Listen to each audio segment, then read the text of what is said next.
All right. Look here.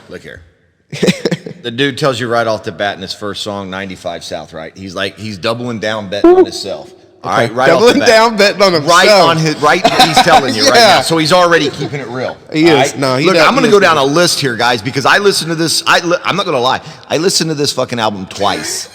Okay, that's not a crazy number. I won't let you know. No. Before you say twice and you jump out the window, like he had crazy commitment. Guys, you're not getting it. This was 4:58 in the morning when I started this album. Okay, all right, that's impressive. Okay, that's impressive. 4:50 podcast. This is your host, Big Baby, is what I go by, and these are my two co-hosts. I'm gonna let them go ahead and introduce themselves. Smooth Recoil. Hey, make sure you come over and watch me stream. We stream a lot of Call of Duty in the Village. Come hit me up over at my YouTube channel, Smooth Recoil. Come look at me. Give me some love. Yeah. Bass is loaded over here in the corner. You can go catch me on YouTube streaming myself for Call of Duty, Rainbow Six, probably some Last of Us 2, and that's Vulgar Assassin. Sir. All right. Yeah, let's get into it. We're going to talk about all kinds of stuff today. We're going to talk about music, sports, movies, random news. We're going to try to do this every week. So tune in, subscribe, do all that. Check us for the next episode, and welcome to the first. And thank you for tuning in and giving us a shot. Welcome. Yeah, we wanted to go ahead and start the first topic. First topic we want to start with is Captain America. Oh, Captain America. And we do mean the Falcon in the Winter Soldier that later on becomes Captain America. Yeah, no, I didn't In the Winter Soldier. No, I didn't misspeak. We had some debate about this series, people. The whole time, to be honest with you. I was calling it Captain America from the very beginning because the whole show is about Captain America, even before the end of it, which, by the way, spoiler alert, we got to get used to giving those. So we're going to give everybody like 5 seconds to hit pause and skip to the next topic, which we're going to guess is probably about 5-10 minutes away. Nice. Pause. All right. So Pause is over. Yeah. Black Falcon became Captain America. You did it. You called him Black Falcon. No, which we didn't like. Honestly, I didn't like that. I didn't like because I don't ever remember him being Black Falcon ever. So that kind of seemed like it was like forced in there to kind of drive a point home, which is a good point and important point. But in that situation, it just seemed forced. You were already nailing it. By the way, I loved it. Loved where they went with it. Sam being Captain America, I loved where that went. I actually liked the guy what was the guy? John Walker. Who was Captain America at the beginning. I actually liked where they took that. His character evolved into a real person. Yeah, I didn't love him being Captain America, but I thought it was really interesting how they kind of dealt with the themes of like him being a great soldier. They said he had like 3 Medal of Honors. This dude was Rainbow Six. That up. I don't even know. This was Rainbow Six by himself. But firing the whole team. Yeah, John Walker firing the whole. Oh Lord! But he living to that expectation. You know what I mean? And it was a whole different expectation, and everybody kind of like revering Steve Rodgers and stuff like that. It was really interesting. I liked what that actor did. With that character, and Kurt Russell's son, by the way. Yeah, by the way, we got to give him a shout out. I think it's Snake Plissken. I think his name's Wyatt. Like, I really would love to give him it's Wyatt Russell then. 100%, dude. Okay, cool. Yeah, because he deserves a shout out for honestly what he did. He did a good job. It was a great season. It was a great season. Yeah. I would watch it was season wonderful. 2. Yeah. Matter of fact, you guys go ahead. And give it was your thoughts Sam becoming Captain America. Is basically what it was. He was becoming and he was embodying what Steve Rodgers was. Now, I don't think anybody's going to beat Steve Rodgers because Steve Rodgers is Steve Rodgers, and that's the reason he was Captain America. But yes, oh my God, dude, they did a hell of a job. They brought it all together, and like I said, Wyatt, look here, dude, Gunny Highway, Heartbreak Ridge, he only had 1 CMH. He didn't have 3. You know what I'm saying? No, he's the man. And he charged a machine gun nest, all right? So obviously this guy went to town. I'm going to say that he rode a nuke in. No. Yeah. No, yeah. He went rockhound on the nuke. That's what he did. He did something. I don't know, but he was he was a great soldier at the end of the day. That didn't make him a great Captain America, and him trying to compare himself to Steve Rodgers was kind of a lot of his downfall. Yeah. But I love where they took that character. Also, Winter Soldier. I think Sebastian that was my homie. Yeah, I thought he was really cool in it. He had just a cool dynamic with Sam. Like they were kind of like obviously not cool at the beginning, and he had some resentment and all that. And then him not taking Sam not taking the Captain America shield, and him being like, "Why would you not do that?" and stuff. Oh yeah, why'd you give up the shield? Yeah, and that kind of being part of like Sam being like, "Hey, at the end of the day, you wouldn't understand." And then they kind of come to a little bit of an understanding throughout the season, and some of that definitely a little pandery for me, but then some of it really touching and cool, and like I think a really cool story, and I think they did it really well. And I can see myself watching Captain America movie being Sam. His outfit was sick. I mean, a little impractical with the thing on the top where it's his mata is exposed, and since he's a human being and not immune to bullets, right? You know, I wouldn't recommend protect your head. Protect your head for sure. But overall, you know, I really thought the outfit was cool. It was different, so it worked with him. He was good out. He was good with the shield. Oh, hey, some spoiler alerts for stuff that's gonna happen. You saw the part where he told the kid that, well, not kid, but the young soldier that was like kind of like working with him throughout the whole season. He was like told him to keep the like broken wings or whatever. Oh yeah. Oh yes. I thought that was interesting. So they're gonna be another Falcon. He might end up being like a sidekick for him or something. That'd be cool. I liked the kid. I mean, they didn't really do anything with him, but he was cool, and I keep on calling him a kid. But he seemed cool. Yeah. He was there. He never gave up. And you can't have Winter Soldier following Sam around forever, man. Winter Soldier's cool enough he can go do his own thing and go to Wakanda, which they had a lot of things going on there. The White Wolf, where he belongs. She took his arm off. Hey, like Gerald of Rivia. You didn't even know that could happen. The White Wolf. Yeah, no, that's sick. Is there anything else you want to talk about with Captain America? I don't want to spend too much time because we could obviously get a little lost in this, but I mean, I don't think we've beat the topic. No. I think at the end of the day, man, it was just wonderfully made. It was wonderful acting in it, and I can't wait to see the next season. Next season is going to be good. Do you know if they're going to do another season? God, they better. I'll be so pissed. No, I mean, come on. Well, the thing is, they have to. Well, no, because I think those, like the Marvel series, like I don't know that there's going to be another season of WandaVision. I think it might just be like a season to build up that character, and then now they might be able to make do a movie. Spawn a movie, make more money. Okay. Yeah, for sure. All right, hey, that's a possibility, but guess what? If they make the movie, as long as they don't change actors, I'm going to see the movie. Yeah, no, for sure. Or watching it. I'll probably still watch the movie no matter what. Or watch it. Then tell you guys not to watch the movie if it's not worth it. The way the world's going, man, maybe just watching it at home, which is cool. It may just be right here at home. Yeah, and then we'll come straight to you guys with it because we'll definitely we follow all this stuff and Marvel stuff. We'll definitely talk about DC stuff. We'll try to stay more 100% more topical with it. You know, as we have this weekly kind of podcast going. So then, do you want to jump to the next topic? Mortal Kombat. Get over here. Well, so we all liked Captain America, by the way, right? Yes. Just to be clear. Actually, just for fun, if you want to give kind of like a score, kind of like just out of 10 to give kind of an idea how you felt about it. 8.5 for Captain America. Yeah. Okay. I'm putting you on the spot, but just. I'm going 9. I don't think there would have been a whole lot more they could have done with it that would have made me loved it a whole lot more, to be honest, man. I'm with you. I think some of, like I said, the helmet. Yeah, the helmet.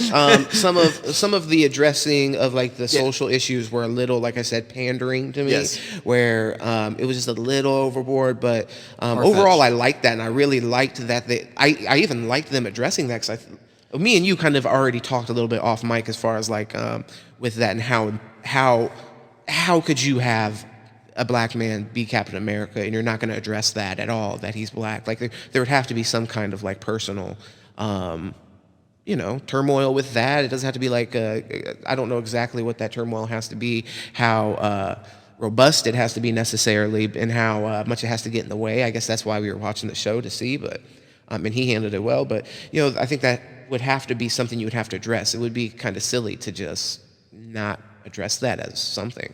So it's a topic that, basically what I'm saying, I guess, it's a topic that they had to address in the show, so I get why they did that, and I think they did it in a really good way. But just at certain points, it was just a little, like I said, pandering and like far-fetched. Like not far-fetched, but like, well, I guess it just like squeezed in. You know what I mean? Like I said, like the Black Falcon thing, where guys like, oh, Black Falcon. Could have done without that comment altogether, and it's fine. And that's one that's sticking out. But yeah. But there was other situations in the season that were similar. Don't get me wrong. That's why I'm saying that. Where it's like, oh, okay, well, this kind of seems like it's just coming completely out of left field. But then there's other times where you address it, and it's like, oh man, that's actually a really interesting point of view that I think, is. After he explained it to the little kid, I don't understand like why later in the season, like near the end, they like continued to do it every time he walked into that town. But it's like, well, I don't know. When the situation happened at the end, they were actually in the city, like, and it was like a guy on the bridge, and it was like the whole news situation, and then he does like an address to the news, which was cool. I like that even. I mean, like that once again was a little parts of it were a little like hammy, but I liked kind of that. It was cool because he's like basically saved these senators and stuff like that, and he has a moment because of his influence and his platform, and they kind of display that, and he addresses like these real issues that not maybe doesn't impact Captain America as much as it impacts people like Sam Wilson. You know what I'm saying? So it's like I thought that was cool. I liked how they did that for the most part, but that was my only issue with it. But we can move on. What do you score it? Oh yeah. I probably would agree 9, like because I had very little issue with it, and that was probably my only issue. Like the special effects and all that were incredible. The fight scenes were awesome. The story was really cool. Honestly, we would have watched it way cooler if other people in the house were committed to watching. I wish Lamar didn't die. Wish Lamar didn't die. Yeah, but that helped the John Walker character take another step. Exactly. So he got violent, really violent at that point, and then he was then able to, when he came in at the end, like that, to me, that was cool. I was like, back. Yeah, and he's like, but he was like, he was a good guy. He was always a good guy. Like his intentions were always well. Yeah, but it's like he just missed the mark. And still, obviously, I think he's going to continue to miss the mark, to be honest with you. Oh, absolutely. He's going to make all the wrong choices for the right decisions, for the right reasons. Well, and he's going to get manipulated a lot because of how his ideas are, and he's idealistic, and he wants to do good. So it's like Louis Dreyfus, or what's the lady's name? Julie Louis-Dreyfus. Julie Louis-Dreyfus, yeah. So she came in, and she's going to be, I'm sure, like taking evil. advantage of him and manipulating him. You can see it. Yeah, the writing's on the wall for that. Yeah. So, that sucks. But I liked how they did it for this. And I might even like that if they do it cool. They could do that well. You know what's going to happen? She's going to push him. Here it is, guys. This is where it comes out all the time. She's going to push him as the hero that they need, but they don't want. Oh, gee. Okay. Hey, it is what it is. It is what it is. It is what it is. Mortal Kombat. No. Batman, come back to me, Batman. No, we do need, Mortal Kombat. Let's move on. Yes, that's funny. Well, real quick, sidebar, the Robert Pattinson Batman. So that is let's coming. Let's not talk about it. Well, that is, I'm excited for that. Not right now. But that's fine. We'll move on. Mortal Kombat, yeah. How do we feel about Mortal Kombat? That's a little bit less fresh in our mind, I think. But yeah. You want to... Where's the friggin' tournament? That's what I was going to say. Yeah. No, I mean... Missed the mark. Them not having a tournament, that's been an issue in other movies, other Mortal Kombat movies even. So that's why... we get it, you're bad. You want to cheat, but give us a break. Yeah, no, exactly. Yeah, that was the whole point of the movie. You're right. We're going to cheat. Cheating never wins. We're going to do this on our terms. Yeah, that's true.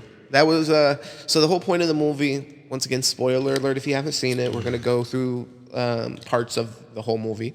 The point is that the bad guys in the movie are coming to Earth Realm, and they are trying to kill all of the Earth Realm fighters, because if they win one more tournament, the Mortal Kombat tournament, then they get to take over the world, Earth Realm. So their plan is basically nobody showing up because they've already killed them.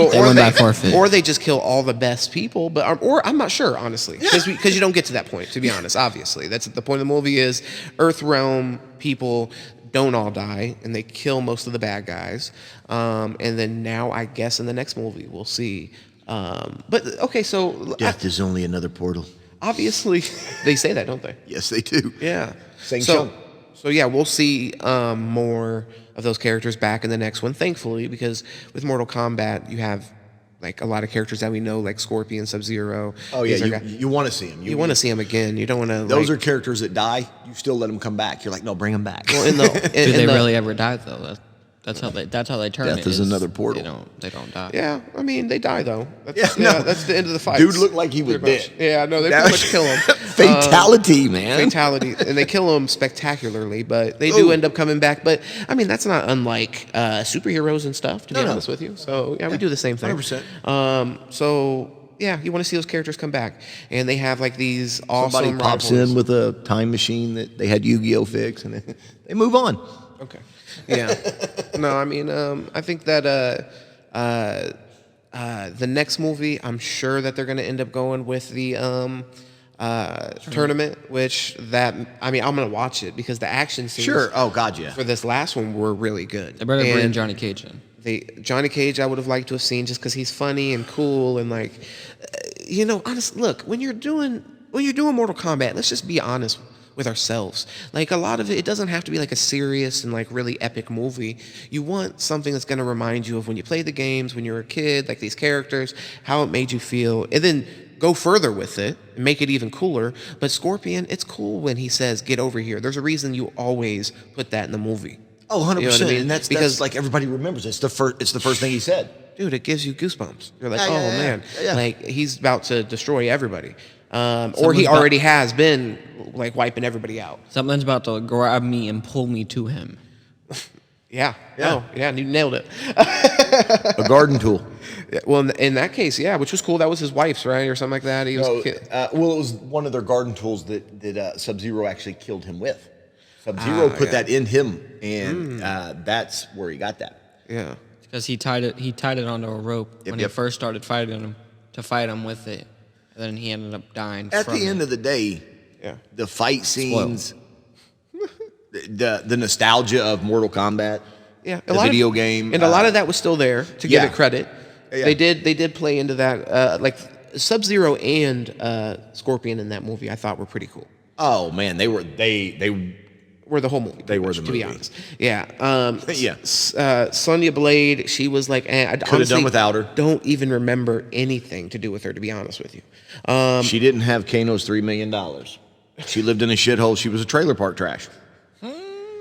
Okay. Simply That's basically what I remember. Put it like that. I don't even remember that, to be honest with you. Yeah. But so then Jax, he had a cool scene in it, I will say, but I didn't think he was really all that cool in the show, like when I did see him. And the robotic arms were stupid building up. They were really dumb. Baby arms. Oh my God. Yeah, he had baby little tiny mechanical arms. That was like, you're losing me right now. Liu Kang? I was actually disappointed with the whole Liu Kang character. I'm glad you said that because we haven't really talked about this too much because we wanted it to be organic. But yeah, in my opinion too, Liu Kang sucked. Like, I'm Liu Kang, not Liu Kang. Did you just say Liu Kang? Yeah, Liu Kang. Okay, can I actually switch the topic? Okay, I'm sorry. I meant Kano. And Kano. The reason Kano was trash. The reason I wanted to say Kano was because Don't say it. And also I agree with you on Liu Kang. Go ahead. We'll get Kano first. Go ahead. Well, I know what you're going to say. Well, the reason I say Kano might not, it's because I've watched things online where people are saying Scene Stiller. Oh yeah, where they said that he was like the best part of the movie and all this. Stole every scene he was in. Dude, no way. No, he was a thief in the movie, guys. They got that wrong. Yeah, he was. Yeah, exactly. His character, in my opinion, wasn't like. Which don't get me wrong. Maybe I'm expecting too much, because, his character. I don't think it was like overly fleshed out. Wasn't super interesting. I couldn't tell you anything about his character. So to say that he's the best part of the movie, there's no way. Like his fight scenes, I remember he shot the laser beam out of his eye. That was kind of cool. And like me as somebody who plays video games, I thought that was cool. But it was still kind of corny. And he's the reason Cabal was in the Iron Lung. Cabal made that comment. Other than that, no. Okay. When we first meet him, Trailer Park Queen has him tied up in her trailer. Yeah, no, he's already been nabbed. Which, by someone without powers. I would like to rewatch the original one because I actually thought that as a kid, I felt like I liked Kano in the old one. Not liked him as in he was a good guy or anything, but he was funny. He's eating the chicken. He's eating the chicken. That's the part I was thinking about specifically. Okay, love. Yeah, he's gross and like. He's a scumbag. Yeah, this guy I just don't think he nailed it. This guy focuses on being a badass, where the original Kano just focuses on being a dirtbag. And he gets his neck cracked, right? Oh yeah, Sonya Blade in the original one breaks his neck. Way better. Oh yeah, way better. Yeah. The death. What happened to him in this one? This one, Sonya Blade kills him, and she takes his power. Oh Oh God, kill me. Yeah. Had to let her get one. What was her power? Oh, Jesus. Her power was she had the lasers on her hands that looked like something she stole from Tron. Like, what are they even thinking? How does it even get to the point where that ends up in this movie that gets put on HBO? And don't get me wrong, I will watch the next one. For sure. If they make another one, I'm going to watch No it. doubt. And this one, I'll watch again. But to be honest with you, they did enough. They did enough to get me to watch the next one. 100%. But so I mean, it wasn't all terrible, but there was a lot of terrible, to be honest with you. Yeah. And a lot of things that should have been big positives in the movie, like Johnny Cage wasn't there. Sonya Blade honestly should have been a positive because she was awesome in the original, one of the best parts. And also Liu Kang. Yeah, let's come back to him. Really wasn't moved by his character either. Like he was kind of like, look here, dude. When he comes walking in the desert and you see his shadow, I knew who it was. Because of the 80s hair? I knew it was Liu Kang, but I'm thinking, is this Liu Kang? Is this Vegeta? Who's showing up here? He looked like the lead singer from Whitesnake. Damn sure could have been him. Damn sure could have been him. Right? At least could have been Brett Michaels or CeCe DeVille from Poison. Oh, man, if it would have been Brett Michaels. Oh. And it would have been Rock of Love. Oh, man. Yeah, I'm here looking for some fighters. Yeah, you're better off finding a date with this group of jackasses. But anyway, seriously, yeah, no doubt. They made his character so bland, corny. He's bland. Like there was nothing special about him. He was the main character in the old one. Yeah, he's like, I didn't really belong here, but they accepted me. And it's like, you're right, you still don't belong here. Get the fuck out of here. We still don't accept you. And why has he been there, but yet they've lost 9 years in a row? That doesn't make any sense. That's a good point. I thought Liu Kang was supposed to be like the dude that won it for us. He won Mortal Kombat. He is literally, and to win Mortal Kombat, your prize is you are immortal. So it tells. So here's the thing. Right there, you have a dope concept. Just stop ruining that. Yeah. You just said you have a tournament. If you win that tournament, you become immortal. Already, it's amazing. Yeah, it's amazing. People have retired over less. Oh my God. Yeah, with a couple hundred in the bank. Yeah, you got immortality. Yeah, no, You're you're never good. dying. You're chilling out with Vlad. The Impaler. That would be him. Yeah, you gotta be clear. There's a few Vlads out there. Yeah. So it's, oh my God, buddy, it's crazy. But so yeah, I was a little disappointed. His cousin, on the other hand. Well, why am I drawing a blank? Oh my God, I know, me too. But look here, when he slid her onto his friggin' sombrero, and cut her in half. Yeah, no, that was awesome. Oh, fatality. It was a fatality. Kung Lao. Kung Lao. That is he was sharp. I wish he wouldn't have died. Oh, he was. I actually liked him. No pun intended with his sombrero. You know what's sharp. funny? Some of the same reviews that I had watched said that he was boring and that Kano was awesome, and I was the opposite. I liked 100% opposite. I thought he was pretty cool 100%. when he killed the chick, and he was like, like, what now? Like, yeah, I could do that. And then everybody's like, whoa, he's got razors on his hat for real, and they can cut bats in half. Well, and let's face it, we agreed with him when he looked at his people and he's like, you guys are losers. 100%. Yeah. He was right. He was 100% right. The whole movie was downhill from there. If he wasn't busy saving other people, he probably wouldn't have got his soul snatched. Oh my God. And I see, this is, okay, I'm glad you brought that up, because that was disappointing for me, because that happened. The soul snatch, the soul snatch, although the whole thing that happened with the soul snatch, I felt like wasn't a big enough part of the movie for me. Like, I feel like it should have been more epic if you were going to do it. In the original, it was, remember? In the original, it was huge. And then also, I wish they wouldn't have taken Kung Lao's soul, because we already saw that, right? Yeah. Because it happened to him in the original, I believe. Correct? Yes, it does. Yes, it does. So it's like, could we have kept him and him actually be cool? Then could you have taken, oh man, I don't want to say Sonya Blade's soul, because I don't want to do her like that. But now in the original, he doesn't do anything though. It literally just shows. That's all you see, really. Yeah. You don't even know he has the spinning sombrero. Well, the thing is, that would have been pretty expensive to do, probably. Oh yeah, back then, and you probably would have looked stupid. Let's not even mention Raiden of the old. Oh my God, do you remember when they do Reptile? Oh my God, that's terrible. Listen, you didn't have to do much to outdo the first one on special graphics or special effects. Yeah, not at all. Now that's one they spared no expense and did him different. But I don't know. They got some characters to do. Oh, also, Reptile in this one. But to be honest with you, I didn't like him in this one either. No. I thought he was stupid. The concept was like cool. But the concept, it's like that's not really him. The concept is already there for you. That's my problem. Like the movie, the people who created the movie, you already mentioned the concept, which is the tournament. If you win the tournament, you're immortal. You already have a dope concept because you're taking intellectual property that already exists and is out there. You're not creating anything from scratch. So just don't ruin what's already there. Yeah. You know what I mean? No. Yeah. It's like having the pizza bread already there. It's already made for you. You don't need your own dough, but then you take a crap on it rather than putting marinara sauce on it. No, yeah. It's like, let's quit going to the moon. We did that, and let's head to Mars. Yeah. If that really happened. Oh, or, hey, look, Elon's trying to go to the moon next. Oh, and he said people will die. But that's my point, seriously. You're 100% correct, man. It's just simply, hey, come on, man. It's all right there. It's literally scripted out for you. You have the means to make it better. Don't step backwards. Yeah. 100%. But they're running backwards and not stepping backwards. Yeah. Well, I mean, there were some good parts. I mean, I don't want to kill him 100% because again, we'll watch it again. I'll watch that movie even again. Yes. But I was disappointed in it because I do think that you have the bones of something that's really good already there. Just don't screw it up totally. And they didn't screw it up totally, but they just didn't do. They screwed it up enough. It wasn't even as good as if you would have just done a generic cool. They're doing a tournament like what's the Bruce Lee movie, The Last Dragon, right? Where they have the whole tournament situation. Oh, Enter the Dragon? Enter the Dragon. That movie is sweet. Why would you not do a Mortal Kombat that's like that? To be honest with you here, dude, if anybody wants to hire me, because that's an amazing idea, listen, you just literally watch that movie, be inspired by that movie, in old Kung Fu movies where they have tournaments, Dragon Ball Z where there's tournaments, all these things, right?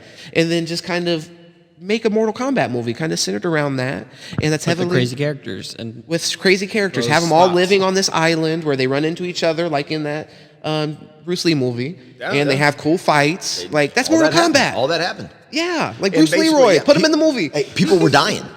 Dude, they ganged up on Kareem Abdul-Jabbar. Yeah, people were dying. You remember that, right? People were dying. What was that about? Losers. Yeah, why'd they do that? I don't remember.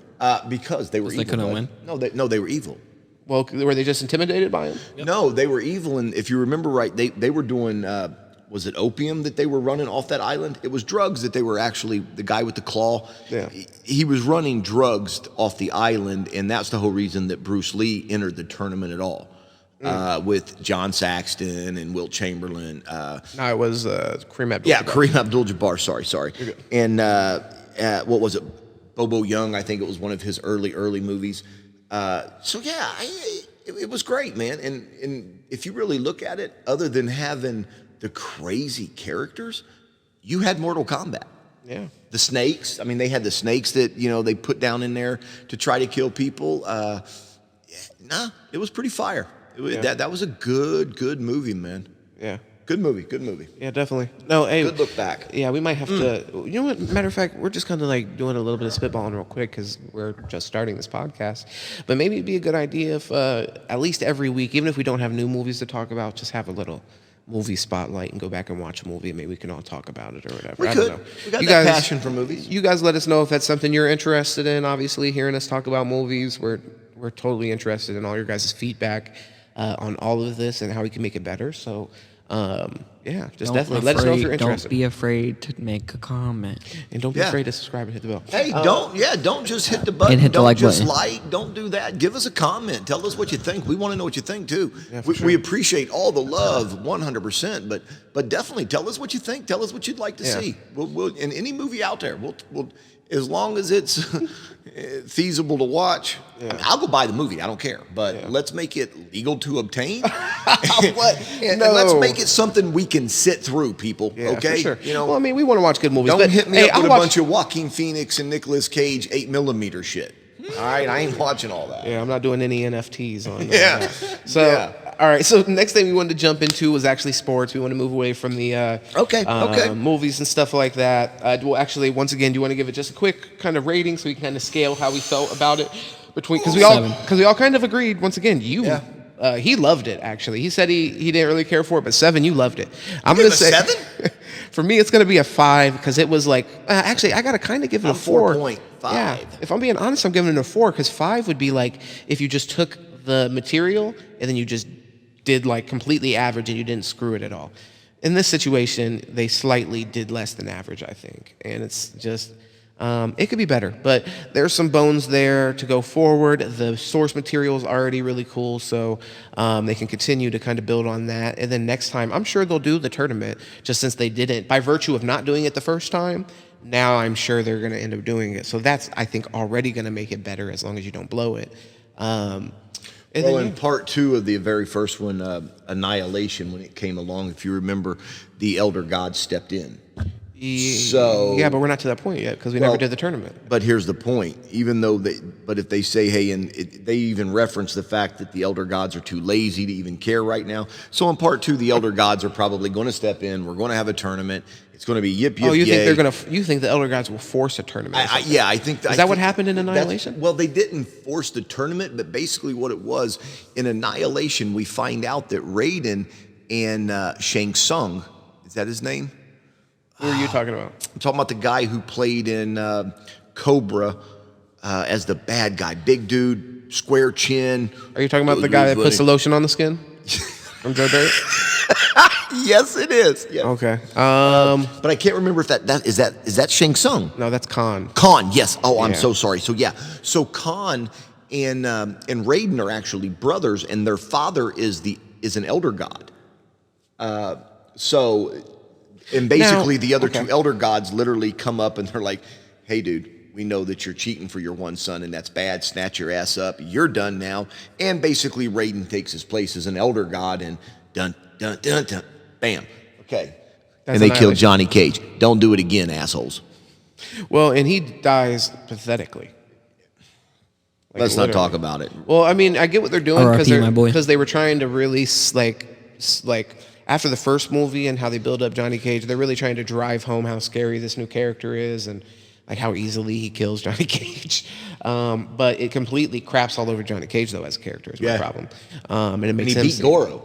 He beat Prince Goro. Yeah, punched him right in his nuts. And he did jump off the cliff, but we also got the signature move from Johnny Cage with the autograph in his photo that fell onto the ground. Yeah. Do you remember how terrible the special effects look on that cliff? I actually watched that movie. Yeah. I watched the old one recently, which that's why it's so genius to remake these movies. By the way, keep doing it sometimes because people always go back and watch the old ones, so you're double dipping. That is true. Yeah. If you can remake your own movie, you're going to bank. Yeah. Here, let's move on past the movies. Yeah. So for me, it's probably a 4, just a little 4.5. I'm going to give it. Yeah. So fair. So anyways, we want to get into some sports. And we're going to be on sports for a little bit, and then we're going to move into like some music topics on some newly released music, and at the end we'll get into some general news. So if those are any of the things that you're specifically interested in hearing us talk about, skip around. You can find those topics. NFL. First, we want to kind of just touch on the NFL draft lightly because we're a little ways away from it, but it seems silly not to at least touch on it a little bit. It was a big thing that happened. First overall pick, Trevor Lawrence. That's been the pick for like 3 years. Yeah. So no surprise there. Zach Wilson after him to the Jets.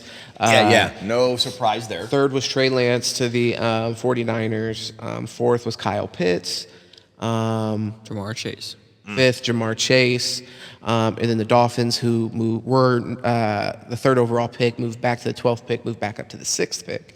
They ended up getting Jalen Waddle. So that's the top 6. Dolphins. Yeah, that's the top 6 picks. We do that because on this podcast, we are supporters of the Miami Dolphins. Yes. And the Green Bay Packers over here, but Miami Dolphins supporters here. We're struggling here. And so just to kind of touch on the top 6 picks anyways, I'll go first to kind of lead us into this. So Trevor Lawrence, I think that's the obvious pick. Any like general manager or anything like that, you're honestly putting your job on the line a little bit if you go anywhere else because if Trevor Lawrence, you draft him and then he ends up being a bum, you can go to the owner and be like, look, was I supposed to not pick the guy that was supposed to be the first overall pick? It's like my hands were tied. My hands were tied. I might as well have not even been there to make the pick. Anybody could have put it. If you pick Zach Wilson, and he doesn't work out, and then Trevor Lawrence goes to the Jets and works out, then you look like the biggest idiot. And like, why were you questioning, the consensus of Trevor Lawrence being the best quarterback? So that was just a safe, obvious pick, and probably the right pick. He has been consistent through his college career and done big things. So I mean, I get that pick. How do you guys feel about that pick? We can go pick by pick, actually. We can bounce around however you want to do it. But no, for sure. The problem is here's the thing. On that situation, I think we're all going to agree. I think everybody sitting here is going to agree that that's basically there was no choice. If you're going first round, Trevor Lawrence is your guy. You're coming. It's take Clemson, whatever. Let's shout out to Clemson. Kill Alabama every chance you can. Yeah. I'm sorry. True. I hate Nick Saban. Yeah, he sucks. But as Dolphins fans, boy, love him. Move on. Okay.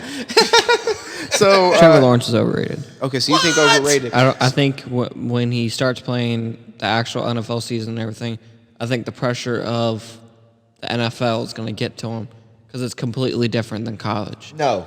And college, the only really team I like. There's a lot of good teams in college, but Alabama was one of the only really good teams that had a decent pass rush. This dude literally skips an important day in his career Yes. to go get married and that's why hang he's out. And ride Lambos with Patty Mahomes. What you're talking about is a legend. Yeah, this dude is already a legend with them long locks, bro. Yeah. No, I mean, Joe Burrow was coming into the season the same thing. Look what happened to him. He got put on a bad team and he balled out. ACL. He balled out, but he balled out until he got hurt. Okay, so is that what? That's an injury. Trevor Lawrence is going to do the same thing. He's going to ball out because he don't have an O-line in Jacksonville. Okay. You're only going to take so many hits, and now you're going to get hurt. And are you ever? This one we're going to disagree on. Well, and we'll follow this. This is great. Yes. This is something that we'll continue to follow, and I'm glad that's how you feel and that's your opinion on it. And we'll continue to kind of, check back in with you. I think that. There's a possibility going to the Jaguars that he might not perform as well as he could if he went to a really great team. But that's the case with anybody. So I think he's in a good situation with Urban Meyer. Urban Meyer has built several college programs up from Utah to Florida to Ohio State. Now, granted, that is college where you get to recruit and convince kids to come to your school. But either way, you get to pay kids legally, and pay men legally, and just convince them with a great winning franchise, a good location in Florida, and I don't know. I mean, I like the location. It could be worse, and 100% in my opinion. I think the Bengals is a worse situation, to be honest with you. I would rather go to Jacksonville, where you have an aggressive owner. Who's honestly, it seems like money's not a problem for him. He's going to pay to get people there. Yeah, no. They've gotten rid of all the people that were upset in their previous culture, as far as Jalen Ramsey and Blake Bortles is gone. Yes, Leonard Fournette's gone. Yeah, Blake Bortles just got signed to the Packers. The Packers, there you go.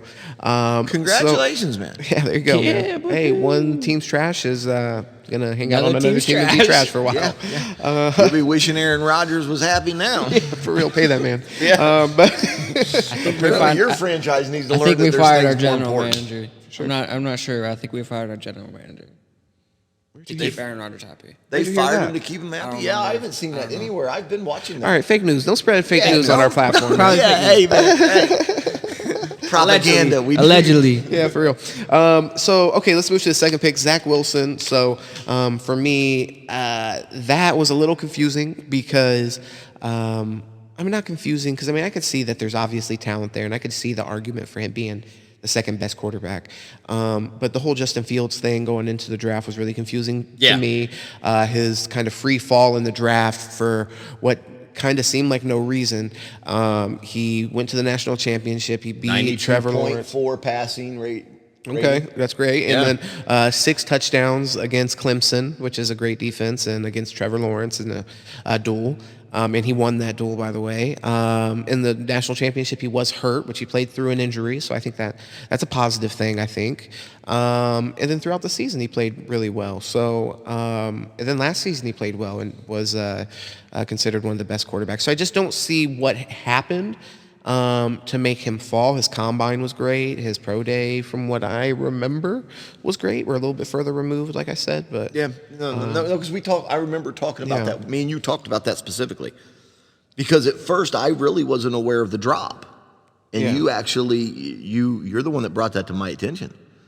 Sure. I was, and when I went and looked him up and I saw the percentage and all that, I didn't understand that either. And you know me, I think it's cool that he was at one school, switched over to another school, so he literally was in 2 separate schemes. To me, that's cool.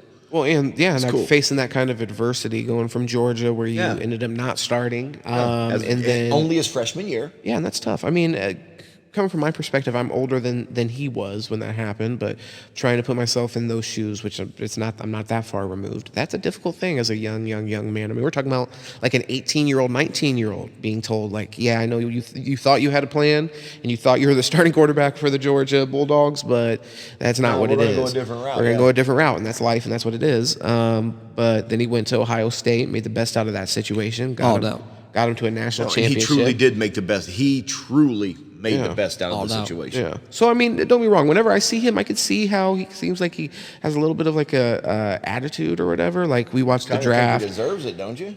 Well, I mean, I can see why he could be frustrated is the thing, but I don't know. So that was one of the big question marks in the draft. Never saw the Mac Jones thing. That was random, but also before the draft even happened, I remember saying to you guys, because I thought maybe that was some smokescreen. I'm still not clear on that. The media covering it, I don't know if they just bought into some BS that like teams were throwing out there to get maybe Justin Fields to fall to them possibly, or Trey Lance to fall to them. So they're like, yeah, Mac Jones, we love him. Nobody worry about drafting that Justin Fields guy because nobody wants him. Meanwhile, sneaking up. That really could, Well, yeah, because there's always. For sure. Yeah, there's always like, games that people are playing. He was worth keeping the smokescreen. Well, I mean, look, the Bears ended up getting him at 11. I think he's, as far as like prospect wise and like ceiling and what he could be, one of the more probably one of the best profitable picks in the draft.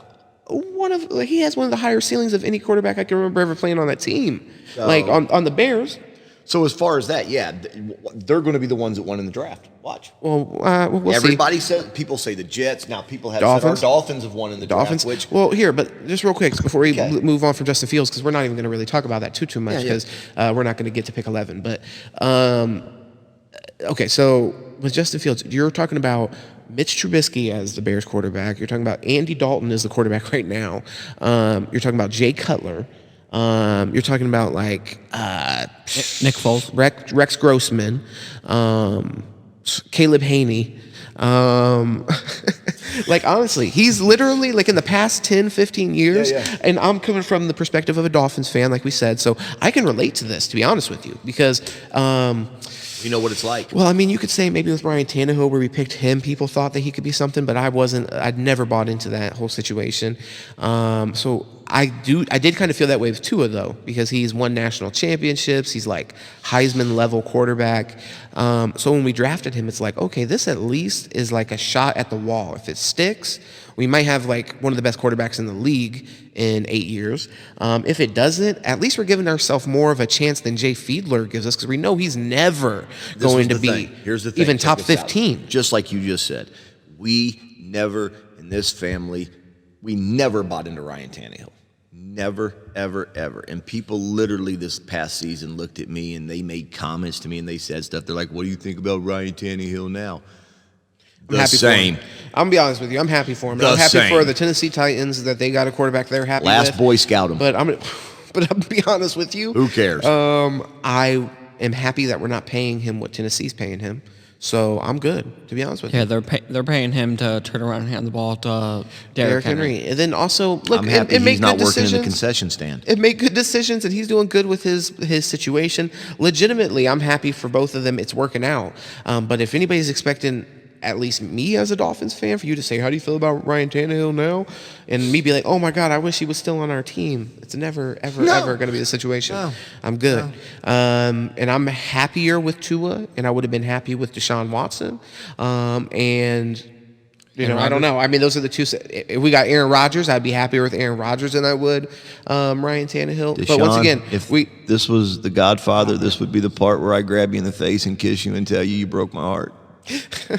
Yeah, no, and give him a nice little smack on the side of the face, and thanks a lot, Deshaun. And say you love him. Yeah, you broke my heart. But yeah, so pick number 3, Trey Lance. I think that's a decent pick. I could see the upside there. I'd say he's doing good. I probably would have went with Justin Fields personally, just because I think he's proven himself more on a high level, college level, and just played more than Trey Lance has.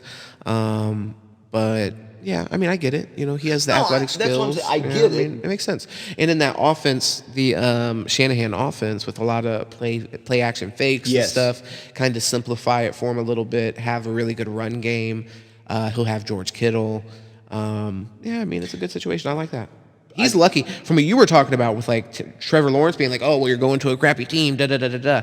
Most of the time when you're one of the top picks in the draft, you go to a crappy team. Now, Trey Lance is actually really fortunate. He's not. My nose is killing me right now. I don't know why it's itching so bad. But, yeah, he's really fortunate. He's going to a situation with a winning coach, winning culture. They've been to the Super Bowl in the past 5 years or so. He's fortunate. Yeah. No, he was lucky. Yeah. But hey. But the Falcons taking, what was it called? Kyle Pitts at forward. Yeah. As a tight end, that's I think he's the highest drafted tight end ever. He's the first tight end ever drafted in the top 5. They were listening to me when I was talking about my fantasy football and how that tight end position haunts me every year. Yeah, it's hard to. They didn't want to fall into that category. There's not a lot of great tight ends. Probably less great tight ends than there is any other skill position. True. But you also have to put less of them on a field at the same time. That's true as well. Kyle Pitts is lining up as a receiver. He's lining up as. He's amazing. A little bit of maybe a reach. I don't know though. He was one of my favorite players in the draft. He's who I wanted the Dolphins to end up being able to snag, and we obviously weren't able to do that. So I don't know. Some of that might be a little bit of jealousy. So I don't know. But I really appreciate his skill set. It's really unique. As far as I'm concerned, we can stop right now with the whole draft thing because we brought up the fact about a tight end, and then we can just simply move on to my man Tim Tebow. Well, come on, Tim Tebow. Welcome back, sir. Let's get to pick number 6, just because the Dolphins did a lot in the draft. So if anybody is viewing us for Dolphins talk, which hopefully there are some Dolphins fans out there viewing this, we want to be send us a jersey, baby. Yeah, hook us up. I need a small one. I need a little bitty. Yeah, forget that stuff we said about Deshaun.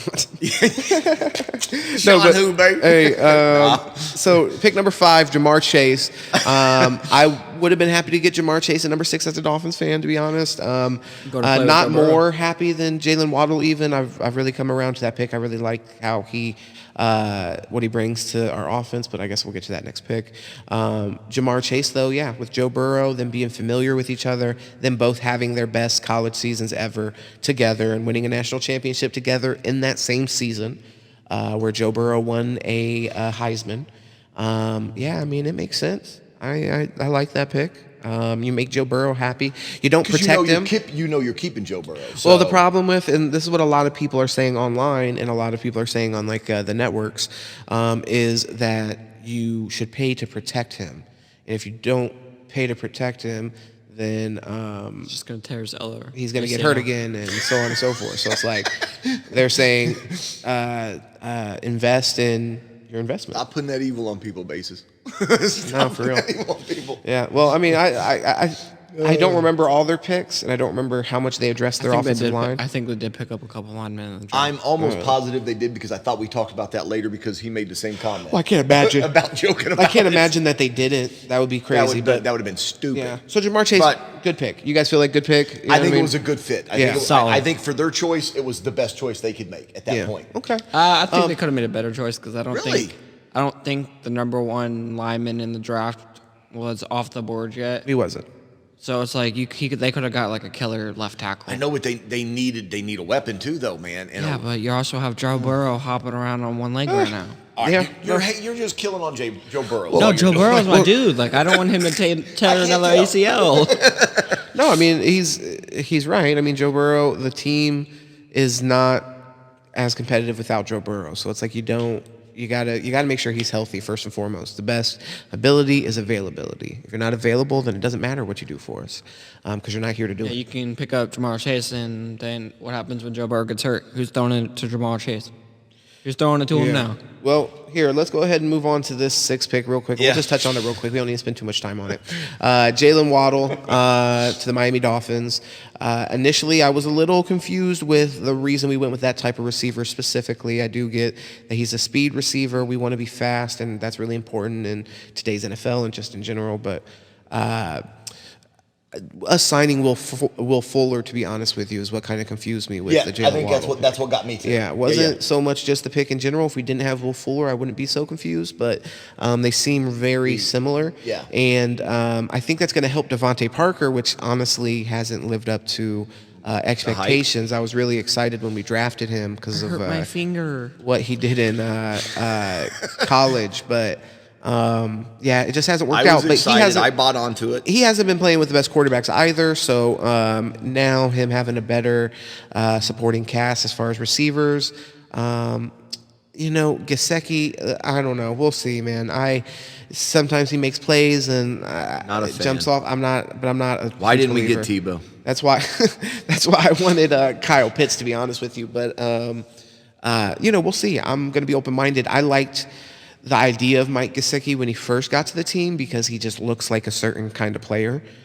He's big, like Rob Gronkowski type of tight end is what he looks like. But there's very few of those. He doesn't play like Gronkowski. Yeah. So he's just kind of clumsy to me, to be honest with you. Like he's really clumsy with his footwork, in my opinion, and kind of like I don't know. Yeah. No, I mean obviously he can do what I can't do, but hey. Well, yeah, but hey, at the end of the day, we could have got Tebow. We could have had Tebow this whole time. We could have had Tebow. But yeah, so regardless. Basically, that's how I feel about the pick. I was a little confused by it, but I did come around. I do like what he brings. Long term, I think that he's dynamic, so we're not going to have Will Fuller forever. And if we end up building a spot for him in the offense, then it makes sense. I don't want to have another Jakeem Grant situation, though, where we have just like a fast guy that we, throw screens to sometimes. And other than that, we don't know what to do with him. Well, I hope if he gets a touchdown in his touchdown dance, he incorporates the song Waddle. You're talking about Wobble. Yeah, Wobble. That's what I mean. Yeah, but his name's Waddle. But I know his name's Waddle, but it's close enough. My bad. It is. I agree. It is close enough. And I think we should do it. And if we do it, that'll be super cool. Okay, there you go. Jalen. I want to hear that song a lot. Jalen, we need you. We need you. We need you to do that. We need you to waddle. But we do need you to waddle to the end zone for real. We do, baby. So here next, so we can get through the NFL topics. We wanted to talk about Aaron Rodgers and his him being a disgruntled employee. He's not happy with Green Bay. He doesn't want to play with Green Bay anymore. They're being real messy. I'm not happy with Green Bay right now. Yeah, they're being real messy with it. A lot of it's in the media. How do you guys feel about that? You gotta keep your all-time great. That's like he just played the best season he's played in a long time. Like if he's asking, hey, let me be involved, let me talk a little bit more about who we're gonna pick. Like we haven't drafted a skilled position in how long? Like the last skilled position we drafted in the first round was his backup, Jordan Love. Who did they draft this year? A corner. Like I don't even really know him. All I know is he's from Georgia. Remember we texted him when they took the corner? Yeah, I just forgot that. We sent him a text. That didn't help at all. Like, your quarterback told you going into the draft, like, I'm fed up with what's going on and everything. Like, I want more players. Like, all he has is Devontae Adams. Like, honestly, Lazard made some plays. I don't even know how to say his name. He was just really fast. Talking about Valdez. Scantling, yeah. Scantling, yeah. He was just fast. Like the tight end we picked up. He was a decent tight end, but it's like he wasn't a game changer like Devontae Adams. So it's like, why can't you just use your first round pick to draft a receiver? Like last year was a super wide receiver heavy draft, and we purposely traded up and then drafted Jordan Love. Yeah. If you're gonna trade up, try to at least trade up and take a receiver. I got you. And everything. So why trade up to get a backup? To me, it's like they were just planning to get rid of him the whole time. You're saying they were planning on getting rid of Aaron Rodgers. The whole time, yeah. And then they saw how great he played last year, and now it's like, can't get rid of him now. Well, You're joking. Yeah, no, that's a good point. I think that with Aaron, you guys got he's playing the best football that he's ever played, but before that he was getting hurt a lot. Yeah. Like you said, he wasn't playing that great. He wasn't putting up a lot of touchdowns, maybe not throwing as many interceptions. Putting more effort into commercials than he was football career. Yeah, so I mean, I can see other people in the league. That's irrelevant. We're talking well, I about mean, him. but some other players were doing that. They win in Super Bowls. Patty Mahomes. Yeah, same commercials, by the way. Yeah, he was in the commercial with them saying, They're best friends, of course they are. Aaron Rodgers was like, hey, we need to film the next one. And he's like, nah, dog, I can't. I gotta go I'm play in the the Super Bowl. Yeah. I'm in Miami right now with Trevor Lawrence. Busy. I'm busy. I'm busy. For real. Sorry, friend. Yeah. Yeah. So, no, for sure. Go hang out with fake Jake from State Farm. I got real Jake with me. We're balling. But yeah, no. So with one thing I do want to talk about with Aaron Rodgers, where do you think is possible landing spots? I'm hearing a lot about Broncos. Yeah, I heard that. But it's like, how's he going to get along with Elway? If he goes to the Broncos, how's he get along with Elway? How did he get along with Favre? Come on, dude. He didn't. Come on, bro. So I don't think he's going to get along with Elway. He's not going to get along with Elway, and Elway's what, the GM? I don't think so. I'm pretty sure Elway's like the GM over it. Yeah, he is. Yeah. Okay. Well, then John Elway has to put up with Aaron. Oh, don't get me wrong, dude. I'm not a John Elway fan. Never have been. I'm a diehard Marino fan, which shit all over Elway the entire career. I think Aaron's a 2 or 3-time MVP. It's like, if I'm John Elway, even if I don't like Aaron Rodgers, it's like, okay, I could bring him in just like I brought Peyton Manning in. Yeah, and that's the thing. Super Bowl, and then, hey, man, I only signed you to a 2-year deal. Go get another team. Yeah, I'm with him on that. I could see them putting that to the side. I mean, the thing is, John Elway hasn't been very successful for the past several years. So it's like, I'm sure he knows that his job could be like getting to the point where it's a little hot seat. Go back to making Coors Light commercials, John. Bye.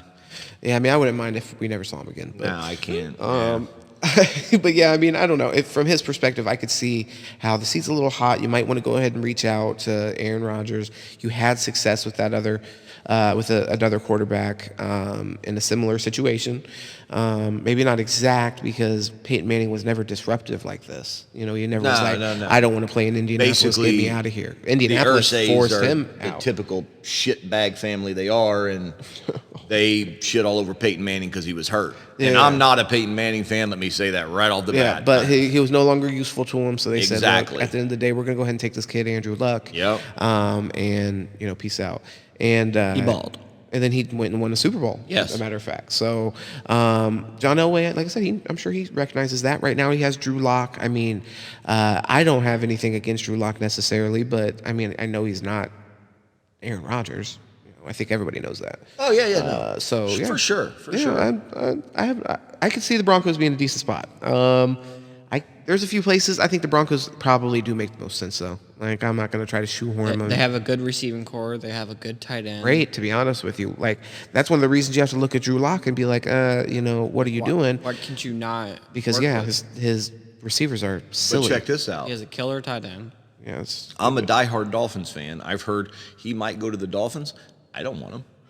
I don't want his crybaby annex coming to the Dolphins. Well, we've dealt with enough of that bullshit in Miami. Okay, so why would you say that you don't want Aaron Rodgers, but you could take Deshaun Watson? Well, they're both asking to be off their teams. Well, I understand that, but look at the way Deshaun Watson did it. Well,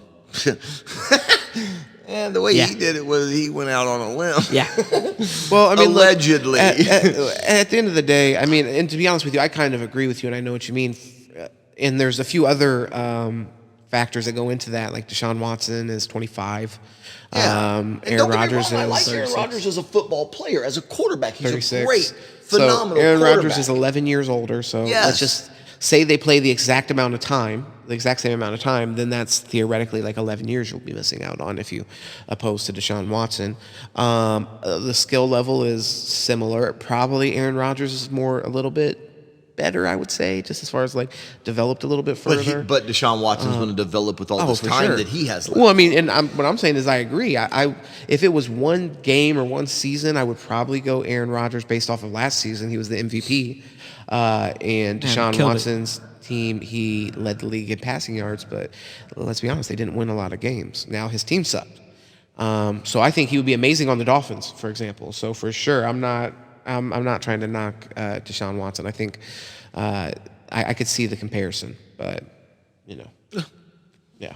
Either way. Yeah. So let's go ahead and move on then. The next topic we wanted to go ahead and address is actually Tim Tebow.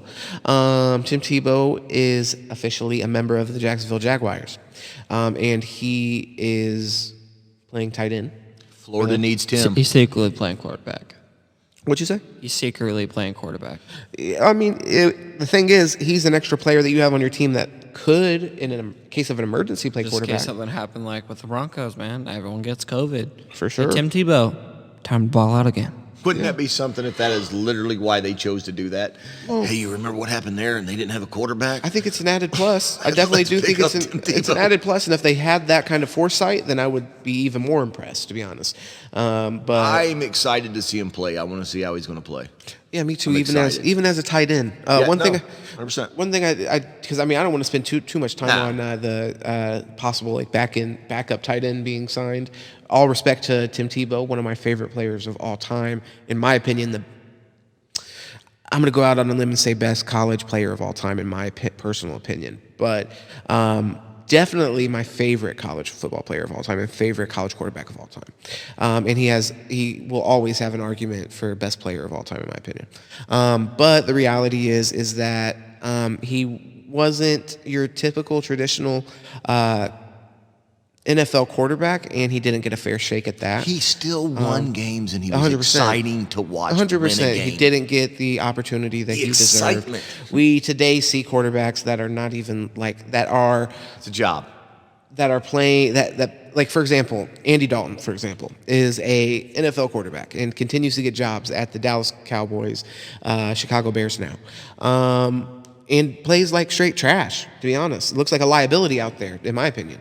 Looks like every time he drops back, he's waiting to get cut in half, like the dude from Not Another Teen Movie. Not Another Teen Movie. Seriously, he just looks like he doesn't belong Lucas. out there at this point. And Tim Tebow literally couldn't get a job when he went to the Jets. Never really got a fair opportunity. Got treated kind of like a sideshow kind of thing with Mark Sanchez. So just please. Butt fumble. The stupidest, so many people let down Tim Tebow in his career. That's not even a question. So I agree with that. But the reality is we're past that. Now it's so late in what would be his career. He's like 31 years old, or probably a little bit older than that even. It's a bummer. I'm glad that he got a job, though, because he's not doing baseball anymore, so I'm glad he found some kind of sport to get into. I'm curious what he'll move into after sports, to be honest, because it is unconventional to see somebody get into sports this late. Yeah. Football this late, get back into it after, It's a real life natural. Well, so also, how do you feel about some people saying, hey, what the heck? How come Tim Tebow got a job before Colin Kaepernick? We like Tim Tebow. Well, okay, so I don't even think it's that. To me, I think the biggest point is that Tim Tebow is a tight end now. So the comparison is stupid and it doesn't make any sense. So when you're trying to conflate those two things and you're saying, what in the world? How can Tim Tebow get a job and Colin Kaepernick's still waiting to get a job? Is Colin Kaepernick saying, hey, I'll line up as a wide receiver for y'all if you can give me a job? Absolutely. As far as I know, absolutely not. So people that are conflating those two narratives, to me, is just irresponsible and stupid, and people just look silly when they do that. So, yeah, I just want to bring that up because we were talking about Tim Tebow. Yeah. I thought about it. I've heard several people kind of bring that up and laugh about it, and to me, it's apparent that those people. I just read a thing about that today. Yeah, it's apparent those people are not aware of sports. No, so, they're troublemakers. They're trying to start trouble. So, all right. So then moving on past sports, interesting. Or not past sports, I'm sorry. We're actually moving into the UFC. UFC, we had Tony Ferguson last night fight Beneil Dariush, and this is his third loss in a row. How do you guys feel about that? And, are you guys familiar with kind of how the fight went down? I think he popped something in his leg. Straight serious. He's Something's on wrong his with his knee. leg. He's on his knee. He popped something in that knee. Oh, that knee ain't gonna work right ever again, probably. Yeah. Well, maybe he didn't defend that submission at all. He's actually, I think, been through some of the most brutal last 3 fights just to watch. I hate to say that he should retire because it's such a, I feel like he needs to make that. Want to say it. Yeah, I feel like he needs to make that call, but it's getting to the point where it's kind of sad to watch it. To be honest with you, we watched Justin Gaethje just beat the hell out of him. Like it looked like some of the worst stuff that Tony Ferguson had done to others. And then ever since then, I don't know if it's like a psychological thing and maybe like an edge that he's lost because, Justin Gaethje kind of maybe showed something to himself that you kind of have to come to terms with. Tony, watch some Ken Shamrock at the end of his career, buddy. Rough. Watch it. Yeah. And don't get me wrong, I love to watch some of Tony's fights. We've seen a lot of them earlier in his career that were really cool. No, and vicious and just man constant. Is a bad man. Really, he's a bad man, a tough fighter, and he probably won't be ready to retire. He'll probably come back from this injury and fight another couple years. Who knows? But well, I hope he gets on track if he does end up doing that. And I think knock someone out. There is a place. There is a place Put for. him to sleep. There is a place for. Older fighters and stuff like that, and I feel like that kind of with every for example, we're going to talk about rap music in a little bit, and older hip hop artists, this is becoming a thing. They used to never if you were over 28 years old, people were like, why are you still making rap music? You look like an idiot. But then now we're going to talk today about a J.Cole album. J.Cole is 36 years old. Nobody ever even talks about that or even thinks about it. He's almost 40 years old. And like I said, we'll get into his album and everything. So, but I love that because then, with fighting, it is different because it's physical and you hate to see people just get beat to pieces. But it's also a sad thing when those people are kind of forced to give something up that they've put their entire essence into and their entire life into. So I hope that he's able to find a life in fighting if he wants to continue. But be able to do it in a responsible way and not just get, manhandled and stuff. It's tough to see. And I think he'll definitely have a career coaching or something for sure. Yeah, well, for sure. I wonder because with him, he's very eccentric, and so I just wonder with his personality how that works. I know he has schools and stuff, and seems super passionate about those things, and I'm sure he will have a future in that. So I hope so. It makes me kind of feel happy thinking about that. So it doesn't make me feel happy thinking about him fighting Khabib or fighting, that's probably the biggest fight in his career that actually never ended up happening. But he had years and years and years of buildup with Khabib where they were supposed to fight. And, Yeah, I forgot that never happened. Yeah. So crazy. But either way, so other than that, we can move on to the other big fight last night, which was Charles Oliveira fighting Michael Chandler. Oh. Yeah, the knockout was brutal. I was going to say the knockout and hurt. The follow-up with the knockout was crazy. I didn't actually watch any of the post-fight interviews, which I like to kind of watch to kind of get a vibe where the person's head's at and where they're planning on going forward. We got in big conversation. Yeah, took away from a lot of that. Me and you did. But I would love to kind of check those out. Drop in the comments, kind of whatever you guys seen as far as that goes. And I don't know. I didn't get to see that, so I'm curious specifically where Michael Chandler's at, because I'm sure I know where Charles Oliveira is. He probably feels like he's the baddest man on earth. Oh God, yeah, he was on cloud 9, right? Oh, it was called Michael Chandler. He said he wasn't really upset about it. Yeah, he was gonna be upset because he lost at the belt and everything. But he's he had so much respect towards the guy he lost to, and he's he deserves it. Yeah. And he's I'm just he's been here for a long time. He's made a name for himself. Did they ask him what was next? Yeah, he said he's just gonna work and he's gonna try to get another fight with. He gave the work and see what else comes up next. He said he's gonna go put the work in, and hopefully he faces him again. He gave us the I lost speech. We got it. Well, yeah. I mean, that's nice that he took that in a positive light, positive way, and is just going to move forward. But I mean, that's pretty just like typical. Like, that's basically by the script. You just got knocked out by the guy that has the most finishes in UFC history. This is true. Well, hey, and the most submissions. There's no shame there. That's one bad man.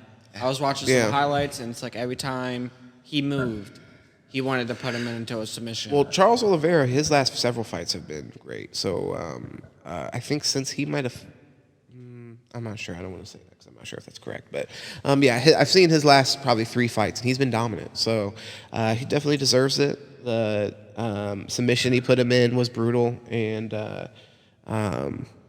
So I mean, it was a good fight. I mean, the second round was a little soon, but still, I thought it was a really good fight. Michael Chandler has done great since he's been in the UFC. Michael Chandler almost beat him at one point. Oh, yeah? Yeah, I don't remember that. It was in the first round. He, stunned him in the first round. Oh, wow. Okay. Yeah, I mean, Michael Chandler, his last fight, he knocked, don't even recall who he fought, but he knocked, was it? He might have fought, I keep on feeling like everybody fought Tony Ferguson and beat him. Poor Tony. Dang. No, but I don't remember who he fought last, but I know he had a good fight, and he ended up winning his fight. So either way. They kept saying he had, his hand was like Thanos. Like who? It was Thanos with his hand. Charles Oliveira? No, Michael Chandler. I didn't see that last night, but okay. Oh, no. All right, so that was not there. Here, let's took the glove off. Let's go ahead and move on with Canelo. We wanted to touch on real quick. We don't have to spend too much time on that. Just the guy that he fought, Billy something Saunders, Billy Joe Saunders. Yes, Billy Joe Saunders. He busted his whole eye socket and caved it in. So that was wicked. One thing I did want to mention. I think this is probably a no-brainer, and nobody talks about it probably because it is probably a no-brainer at this point.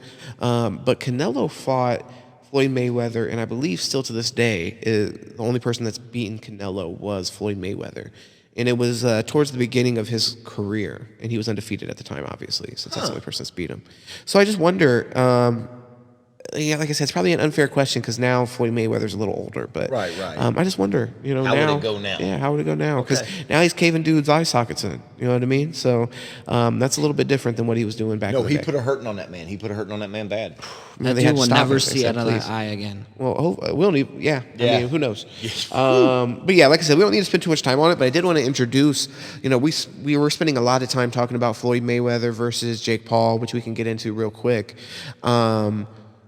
And him fighting Conor McGregor and so on and so forth. I just wonder, but the time has probably passed. How old is Floyd Mayweather? Do we know? I think he's in his 50s.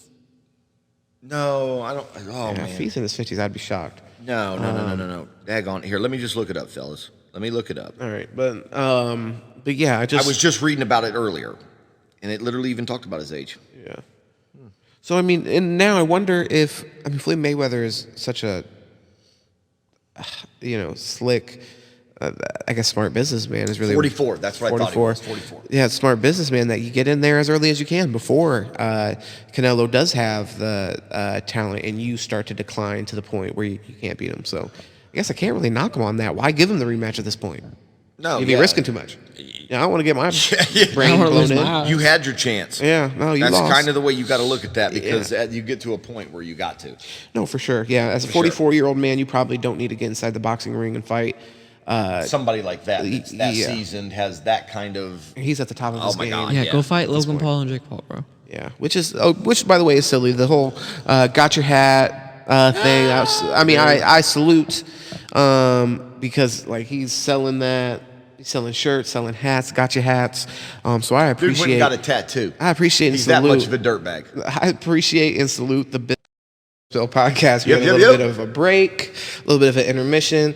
Now we're gonna move on to music. The first album we wanted to touch on, do a quick review of, is Kodak Black. By the way, I just want to point out, this is the first album that we're reviewing on our channel ever.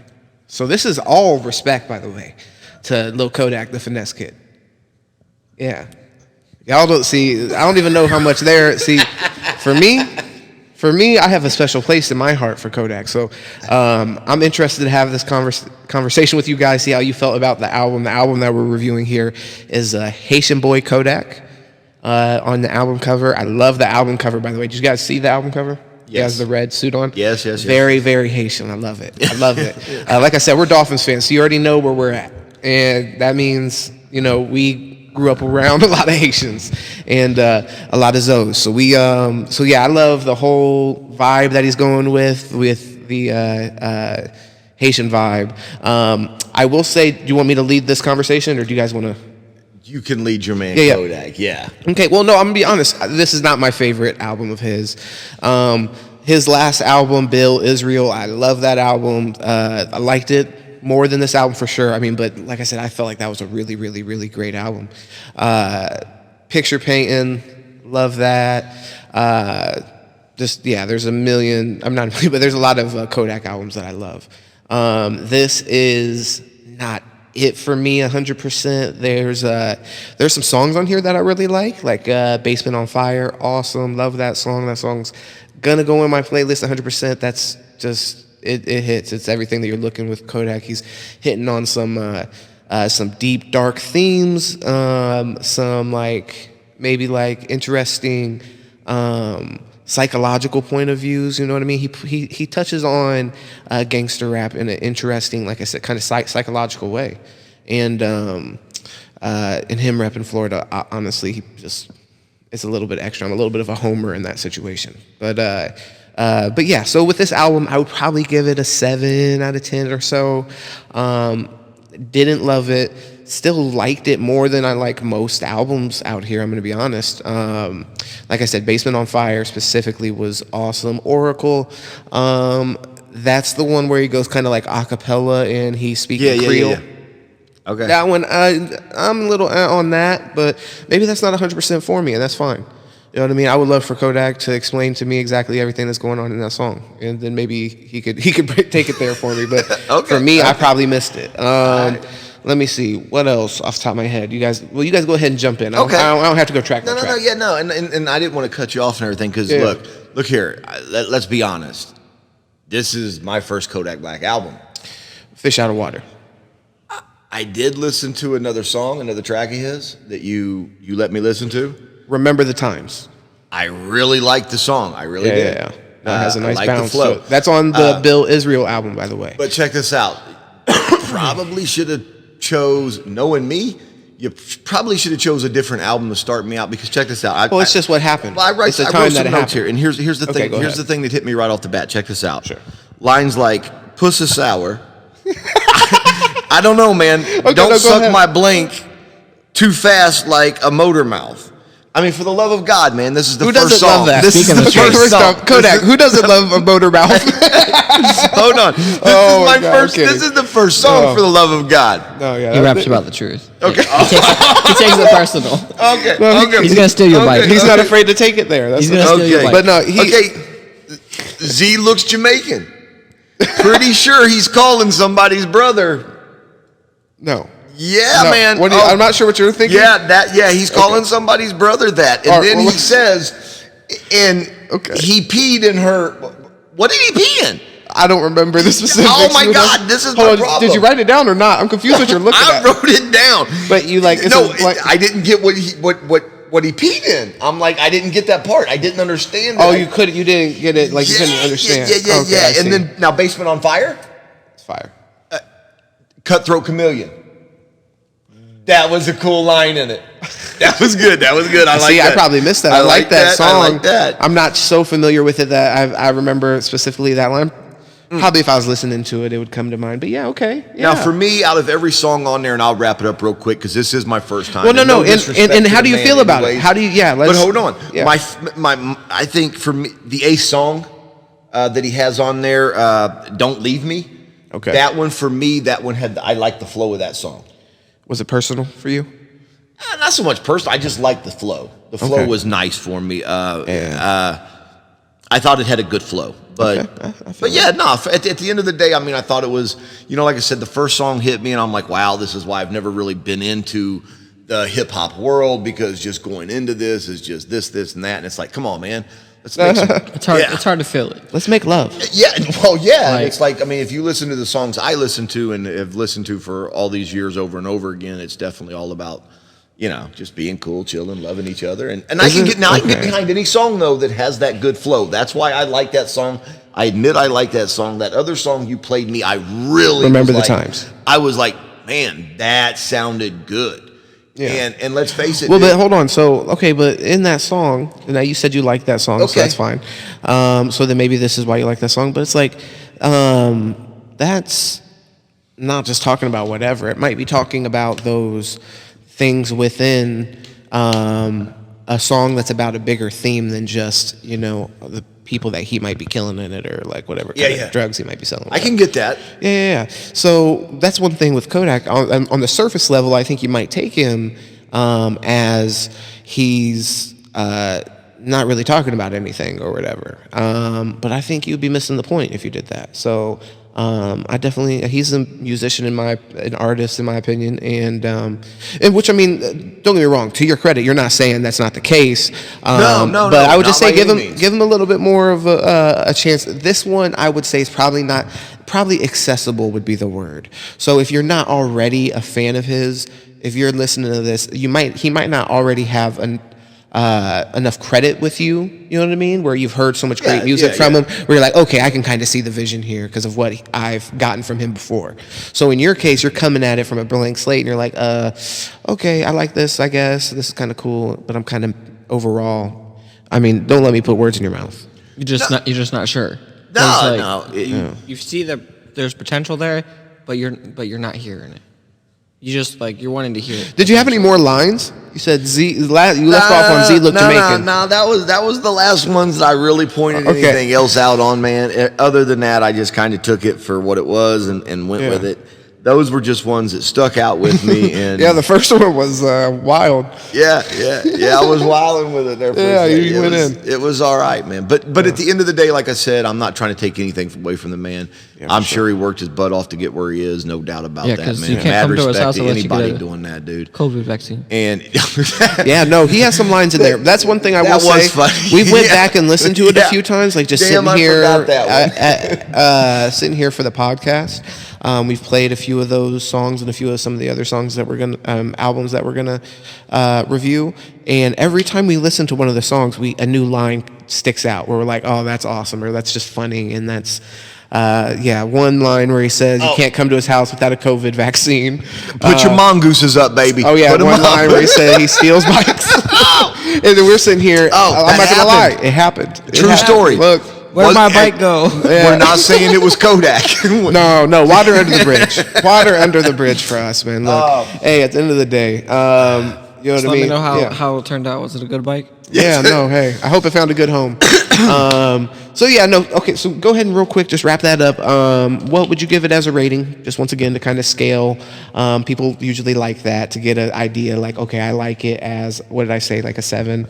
Yeah. That's about it for me. I'd say probably around a 7. And keep in mind, people, I openly admit that this is literally my first album of his really listening to. Or album review, period. Yeah. So, but for me, he hit me hard with some of that stuff, making me feel like this is why I don't listen to it. Yeah. So I'm sitting at. There was a couple lines I liked though, and then listening again today with them couple lines we popped out of them. We might revisit it. Maybe it might go up. I'm going to give it 5. 5's decent. I'm going 5. I'm going 5 out of total respect, and for the simple fact that when I listened to it last night, to be honest with you folks, it was late, and listening to it today, the mongoose thing and that being a true story, that jumps out at me now. That jumps out at me. No, and I didn't even notice that, to be honest with you. That jumps out at me. And to be clear, when I woke up today as well, how I felt about it after listening to it, whenever I listened to it, because I think I heard it before you, but I was lower on the album than I am now. The more I've listened to it, the more I honestly do like it. So who knows? You know, to be honest with you, next week I might have a few of those songs that I'm like, which, by the way, I'm open to revisiting here on the podcast and being like, hey, actually and I mean, we're not going to do whole segments on it or anything, but just touching up on it. Hey, I'd listen to that a little bit further, and also vice versa. Hey, that's that album that I listened to and I said was amazing. I haven't listened to it for 3 weeks because it had no replay value. So either way, basically what I'm saying is I do have to give it that point that if you would have asked me last night, I might have said a 5.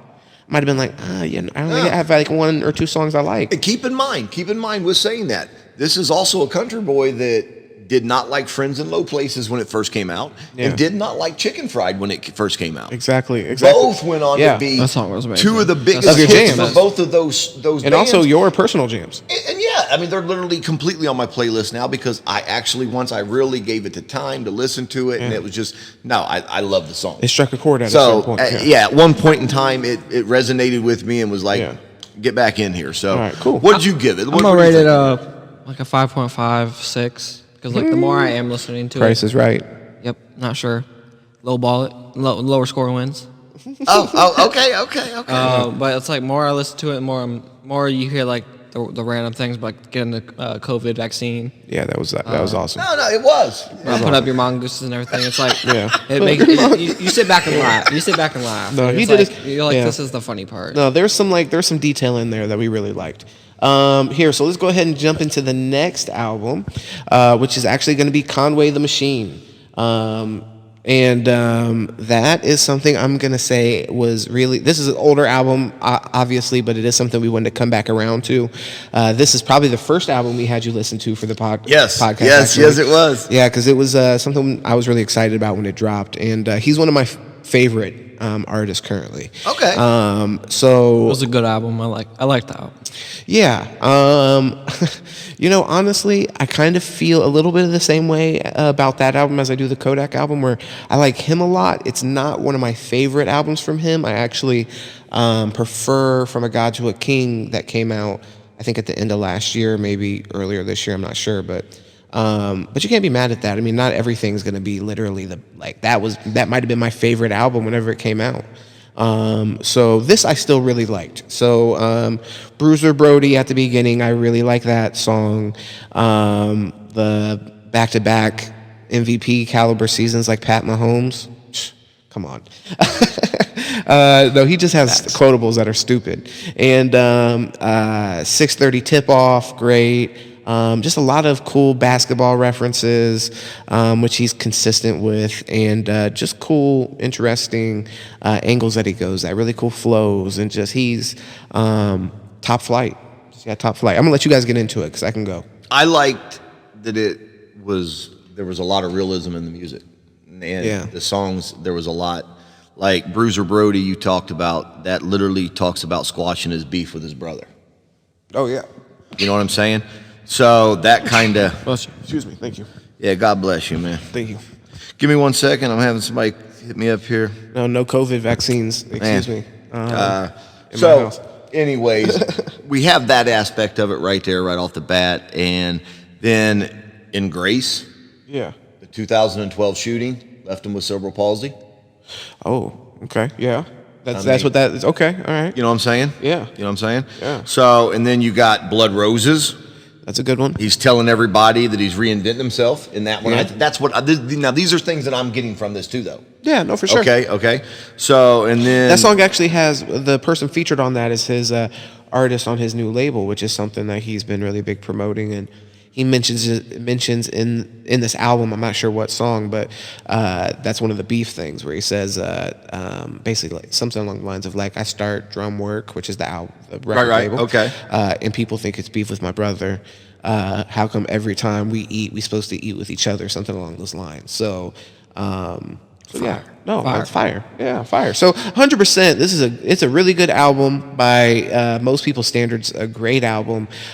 He has actually debut album. He's had a bunch of like albums and stuff, but he has like he's signed to Shady, or was signed to Eminem.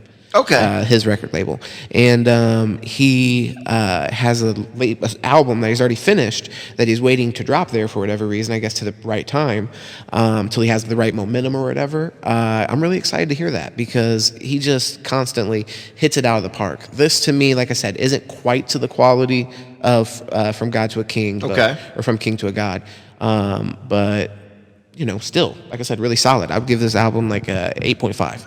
Okay, and again, this is the first time. Now, I didn't hear any other music from Conway the Machine. Well, you've heard. Well, it, like, sure, but didn't around. maybe know what it was or whatever. Yeah. So this was really my biggest first. But for me, you wanted to know which one was my favorite one, and it's Scatterbrain. That's surprising to me. Why? Yeah. Why? You don't. It wasn't my favorite. You don't think about why it might pop out to me. I honestly couldn't recall clearly enough to be able to.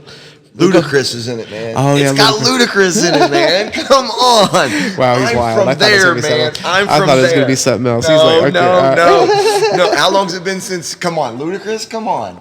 Fast and the Furious, man. We see him all the time. Yes, you see him all the time, dude, and I love him, man. He's driving. No, he's whatever, awesome. Man. No, I love Ludacris is awesome. I love the dude. And, I mean, that song's decent. It's not. It just wouldn't be one of my favorite. Actually, the other guy on this song, JID, I really like him a lot. Okay, and he's a really great lyricist and stuff. So definitely check out his music as well. But yeah, either way. Did you have anything else you wanted to touch on, by the way? My favorite song of the album was KD. Oh yeah, no, that was a good one. Shooters like KD. Yeah, don't come at me if you don't make more money than me. He's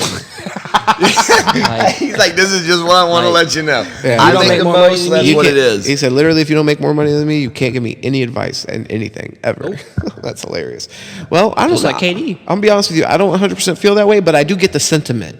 You know what I mean? The sentiment means something. I wouldn't say that's the best advice actually to take, because you can learn lessons from the most unlikely places, but I do get the sentiment of, like, sometimes people giving you advice and you're like, how are you giving me this advice? You know what I mean? So he's just trying to get that point across, and he's being cocky and braggadocious and trying to prove a point and, like, be really confident. But that's one of the beautiful things. On that song. That's one of the beautiful things about hip hop. As we take this journey with this music with you, and I'm introducing you to stuff like that, that's one of the things I'd like you to kind of think about and take from it. And that I get from it is that kind of, like, now his brother's West Side Gun, right? Yeah. Okay. Yeah, and is that sort of like one of the positives, is I would say, like, just confidence, and that's a lot of what's being put forth, I think, in his music is, that he's done a lot with nothing. At the end of the day, I really liked it when I listened to it. I'm going to go. Yeah. I'm going. Man, geez. First one I listened to, I'm going to give him an 8. 8, okay. I'm going to give it That's an 8 solid. Just because, like I said, I liked it. I liked how some of the topics were. Yeah. And I actually went and read some of the stuff about Griselda, him and Benny the Butcher. Yeah. I wanted, because I was like, man, I need to kind of. It ain't going to do me any good to talk about these people if I know nothing about these people and who they're associated with. And you have some more research to continue to do, because we're gonna continue to talk about these guys, because I know nothing about these people, except these things that I'm learning right now with you guys. Yeah, so it's fun. So be patient with us, because that's going to be interesting to honestly do that. I'm going to enjoy. Oh yeah, God, be patient with and me, you get please. and you getting, like, more and more well versed, or getting more invested in these people. Maybe you end up at some point considering yourself Conway fan. We'll see. I don't know, or supporter. We'll say. And we don't mean Twitty. We're not talking about Twitty in this situation. It'll be the other one. But yeah, no. Oh, that was another line when he said something about that he hasn't even reached his prime. He said, "This is the machine redesigned." Oh my God, that was crazy. Yeah, I love that. Yeah. So either way, all right. So are you guys ready to move on to the next thing? What do you got? You didn't give us a that's grade. right. My bad. Yeah, hold me accountable. Yes, I'm gonna give oh it my God, you don't even get a chance. An 8. 8. I liked it. That's fair. It was my first, like, full album. Truly, I knew it was him. I was. You know what? To Hey, can we do a retro review of From King to a God maybe next week? Well, because in my opinion, I think that album's better. Like, and I think that album is, if it's an 8, then if this album's an 8, then that album's like a 9.5. It's hard for me to say 10, but it would almost be there for me. Like, I really, really love that album. It's up there. So, well, we can, write it down, man. Just as an interesting thing. Well, I mean, honestly, hey, you guys, anybody that watches this, please throw out suggestions. We're open to talking about anything, getting out of our my comfort zone as well. Like, it's not just my thing. So just more than liking us. 100%. Yeah, be a part of the show. Yes. Be a part of the show with us, please. Be part of the thing. Love to interact with anybody. Talk to us. Sure. But so for this next topic, we did want to bring somebody in. Are we ready to? I think we're ready. Okay, we're ready. Give me 1 second. You guys go ahead and. I mean, if you want to entertain, if you want to talk about the Conway thing, you gave it the 8? Is there any other thing that you wanted to expound on? Not really. Like I listened to his album a couple times while I was working. It's just like when I was listening to his album, I just worked better. Like I don't know what it was. You were a machine. He worked better under his. Okay. Like, all right. I was getting things done. Oh, I like that. Okay. All right. No problem. I'll take the time to shamelessly plug the Smooth Recoil gaming channel, though.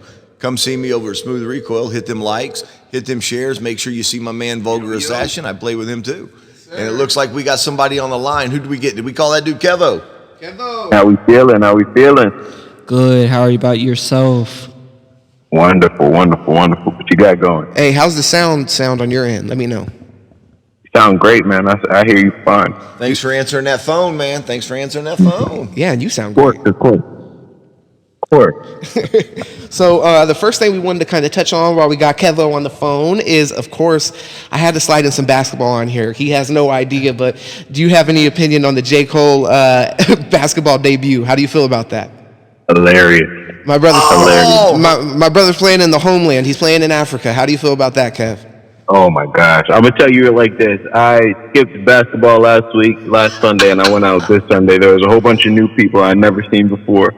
First thing this guy says to me, he says his name's Julius. I'm like, okay, cool, Julius, all that stuff. He said, hey, he didn't even mention the album. He said, you see J. Cole playing for Africa?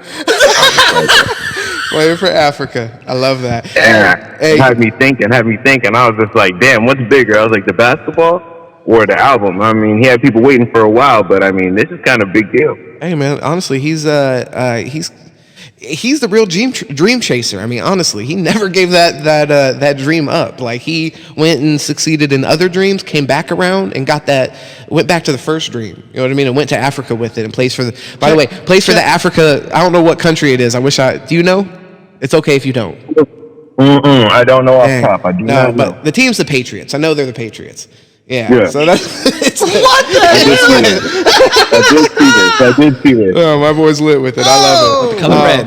Yeah, no. Wild stuff. Yeah, it was beautiful. Wait a minute. Did we not just make enough money where we went and bought ourselves onto a team here? Let me know how he's playing. Because, hey, first of all, I'm going to say right now, I love the album. I'm putting that out there now. No, hold on. Hold on. I gotta say, hold on before I come at him with this basketball. No, you got to put it back in the holster, man. You're acting crazy with it right now. You're like Cheddar Bob. Did he buy a spot? Did he buy a spot on the team? Come on, man. This man's like Cheddar Bob. He's crazy. Listen. Stop firing from the hip, okay? And we got to stay on top. One thing I wanted to ask Kevo before, because you mentioned that you played basketball, so I did want to say I'm going off top. So I might be slightly wrong, but J. Cole's debut, his stat line was like, I think it was 4 points, like 2 rebounds, and like 3 assists, or it might be flip-flopped on the assist. How do you feel about that? That's solid. Okay. All right, solid contribution. Solid. Now, what was your contribution today? Just give me kind of like a roundabout, your best game. Okay. So for today, I played one game. Yeah. You know, I get tired so fast. I film too much. I played one game. I had like 2 points. I had 0 blocks. These guys they're up and down the court. I couldn't play with these guys. They had too much energy. But I had one monumental play. It was okay. Let's hear about it. It was like movie worthy. Oh my god. Okay. Slow motion. I was the big man lugging myself. I caught a ball. I'm looking at my team. I was like, oh, it's about to be a fast break moment. But nobody was running. I was just like, it's only me versus these guys now. These guys are young. They got some energy on them too. So I promise you, I'm spacing out the floor in my head. Everything was a puzzle in my head. I was just like, all right. I was like, I'm not that great of a dribbler, but I'm gonna take these long ass strides right now. I was just like, about the free throw line. I'm about to hold the ball 2 hands. I'm about to control this shit. I went up for the pump fake.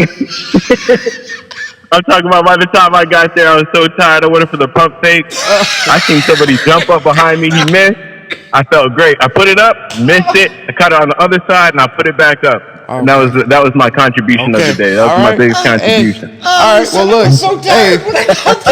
I'm not gonna lie to you. Not what I expected. And now I'm starting to realize a little bit of a pattern in our friendship is that whenever I ask you about how like a game went, you don't usually tell me about a stat line. You'll tell me about a moment in the game. So I'm gonna have to expose you. Kevo, respect, Kevo, respect. Big baby. You know I live for my moments. That's true. What it's about. Life is only a series of moments. That's the thing. They're all that matter. Hey, but I'll tell you what. As long as you have moments per game, that means you are consistent. You see, there's going to be a Kevin moment in every game. You know what I'm saying? So that's what counts. So that's what I'm saying.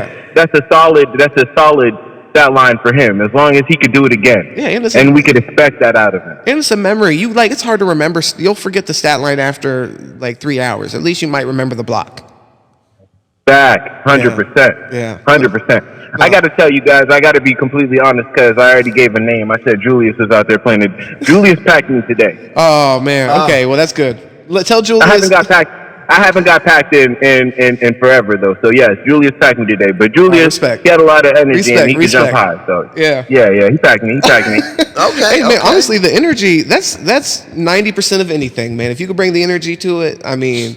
It's all a mind game. It's all a mind game. But I mean, hey, it looks like it sounds like you had your moment. It would be sad if you went out there and you didn't have a moment. So he had his moment. At least you had your moment. And then Julius obviously had his too. So yeah. So here, hey, I wanted to move on and I wanted to talk to you about the J.Cole album. And our guys here also listen to the album and they have some opinions on it.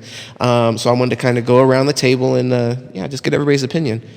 Smooth, you want to go ahead and start that first? And Kevo, we'll come to you last since you're the guest. We want to get your opinion. I really want you to sit and think about definitely. it. Definitely. I want to know what you guys are thinking. Okay, beautiful. All right. Look here.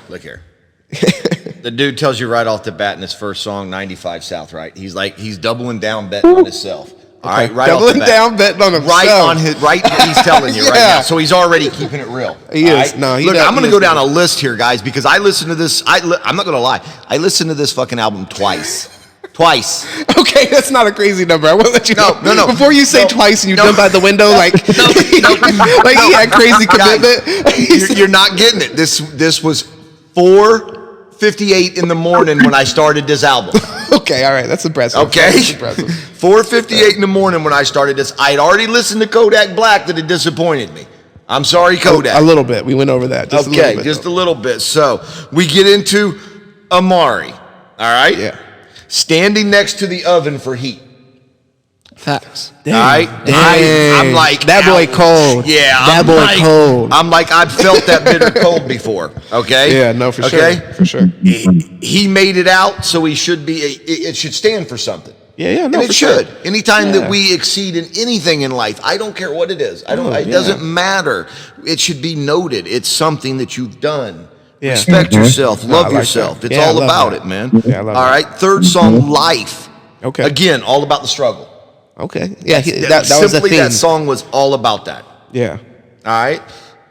4, Applying.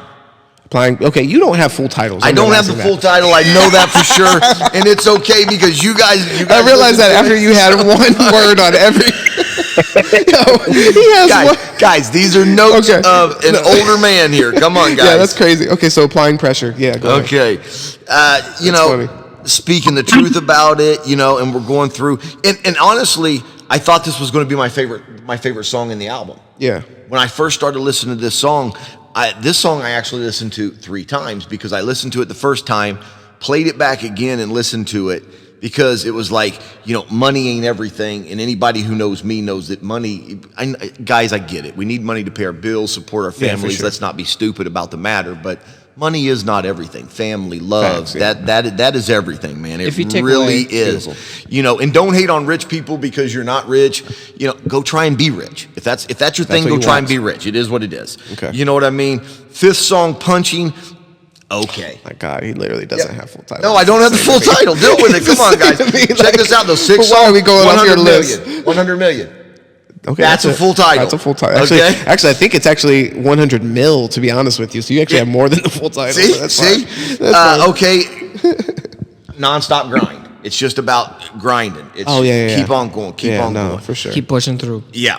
7th song, Pride, I was really looking forward to. After listening to the other songs, I'm like, this is going to be the one I'm going to get down with. And did you like it? Yes. Okay. I did. What'd you like about it?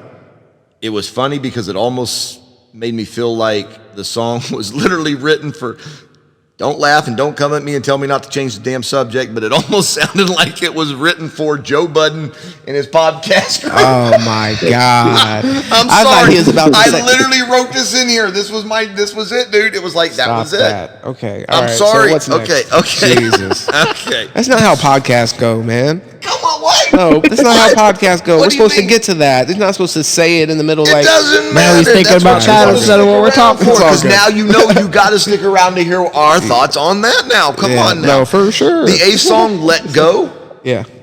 it was okay. That's Let Go My Hands, I think. Okay. Okay. Ninth song, Interlude.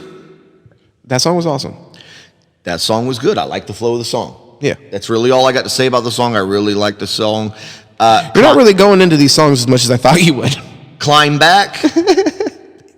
I wasn't feeling that from the jump. I didn't really feel the whole Okay. album. Right Oh, on. okay. What? Oh, you suck, dude. You don't know what music is. Well, That's clear. hey, You're young. No, It's why don't you cool. get into that? Why don't you get into that real quick, and then you can kind of respond. Do you have anything else to go over? Do you have like one more song or something? Because it wasn't that long.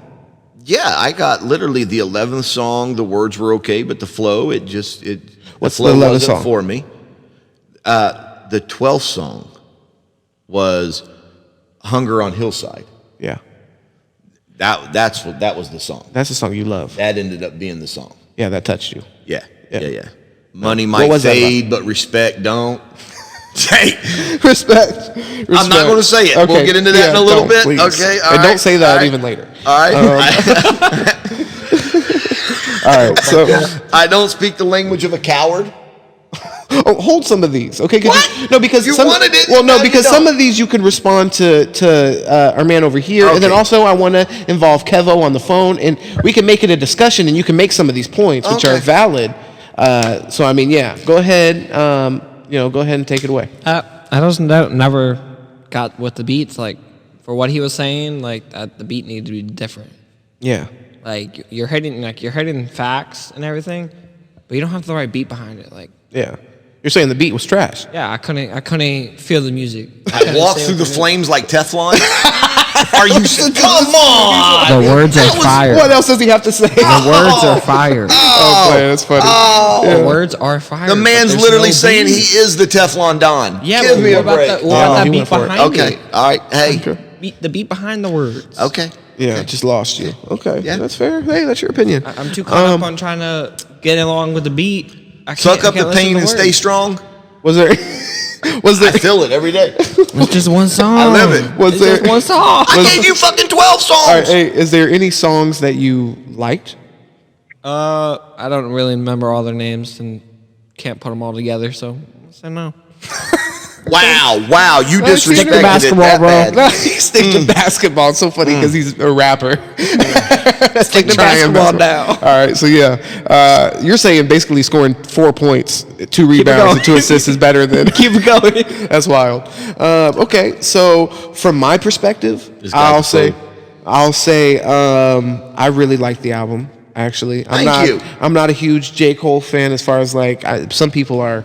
Think he's one of the best artists, best rappers specifically, and I usually kind of find his albums kind of boring, to be honest with you. I'll take like a song or so off of there. On this album, I honestly disagree. I think he had, the more I listen to this album, the more I like it. Kind of similar to the Kodak thing we were talking about. I catch little things where I really appreciate. On the song Interlude, one of the lines he says where he says, ambulance carrying away your baby like surrogate mothers. Oh my God, that's a bar. Stop it. Stop it. Again, the words are fire. Yeah, but no. that beat behind it. Yeah, but that's different. Yeah, that line is different. He was snapping with that. Speaking the So truth. he, I think the album was better than his average album in his career, which is still really good. But I really enjoyed it. I would probably give this one. I said 8, so probably another 8. I would say it was as good as Conway's album, in my opinion. Give it for a sure. 5. The beats are a little off kilter, I'll say.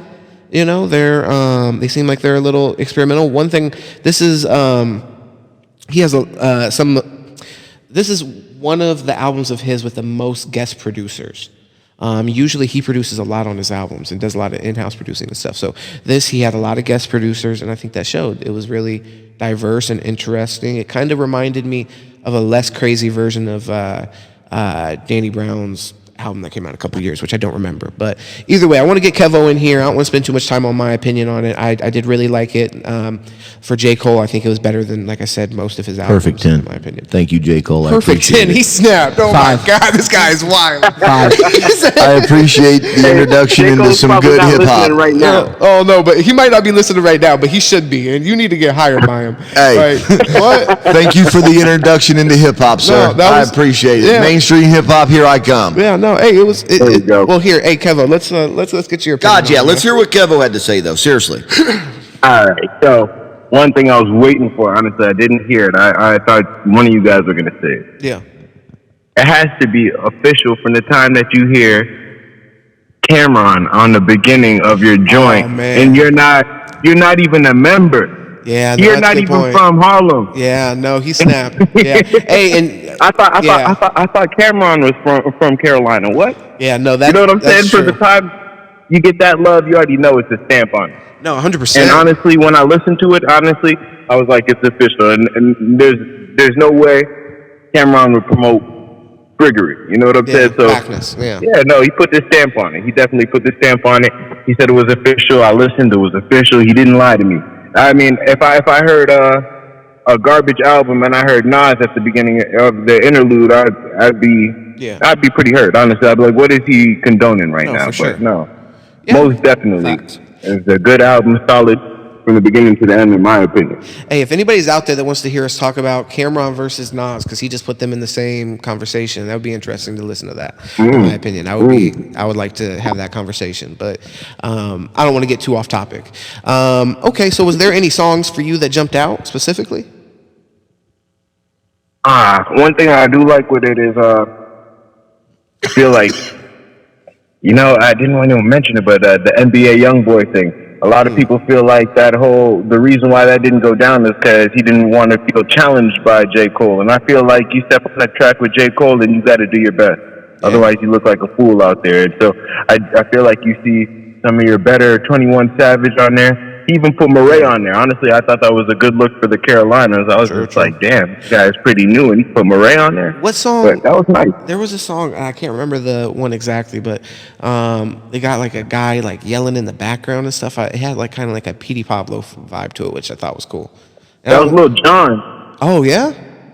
Lil Jon was on that beat. That's another reason I thought that was official.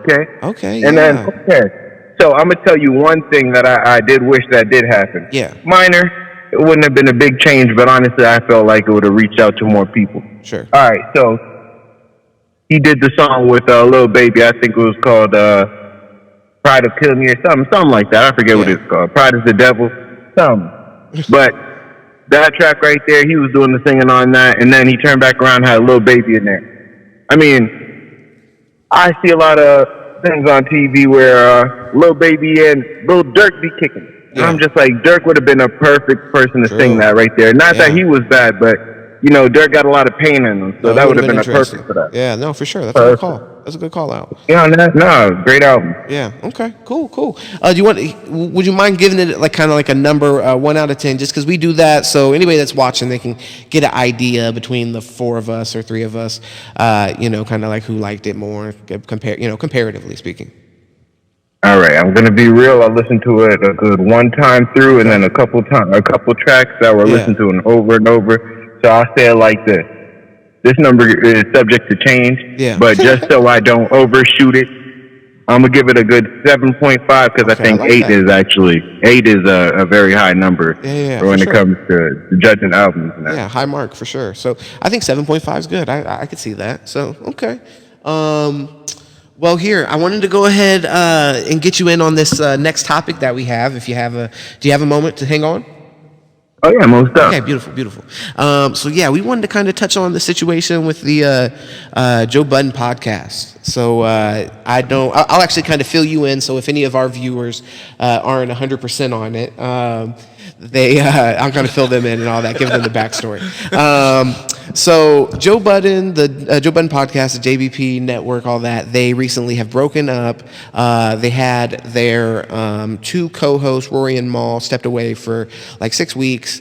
Joe Budden had some people step in, did the show without them. They ended up coming back, had what seemed like a resolution, and then they ended up shutting it off again. Next thing you know, Joe Budden fires Rory publicly anyways on the podcast, which is on Patreon, and just basically says like, hey, if you feel like you got options here and you're entitled to something, F out of here, you're crazy, da-da-da-da-da, this is not your thing.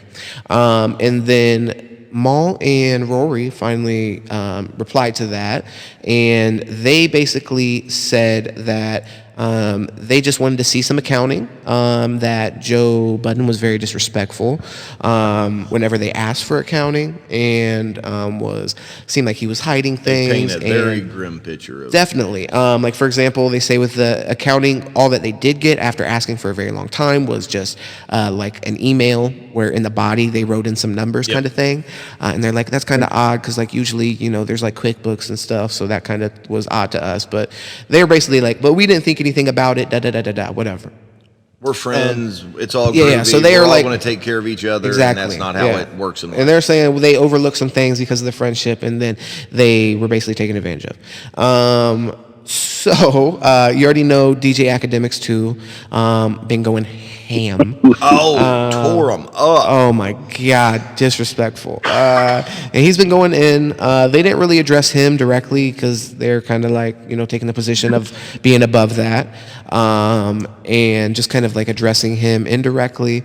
Like some things that DJ Academics said, like as far as like them being, or Mal being homeless and stuff. I don't know if you've seen that, but yeah, he said he didn't have a house, and Mal's like, who? You didn't find me off the street. I had a house. Are you crazy? No.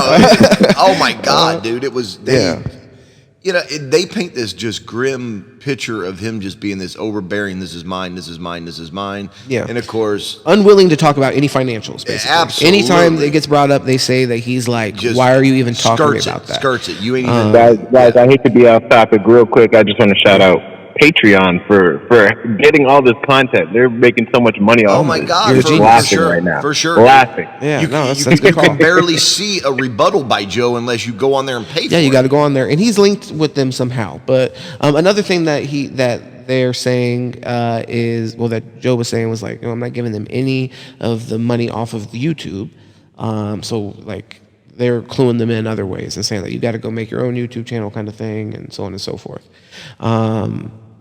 They honestly said they agreed with that, and that they were, well, and you've seen that, they were pretty open to that, and they understood that to a certain extent.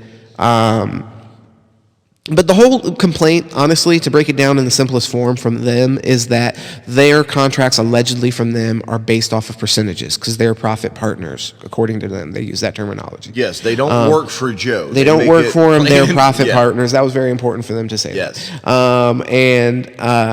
They're saying in order for us to know how much we should be compensated, we have to know how much the business is making. And they're saying that he wasn't being open to that. I guess, yeah. I would agree with that 100%. Well, yeah, I mean, what they're saying they need makes all the sense in the world.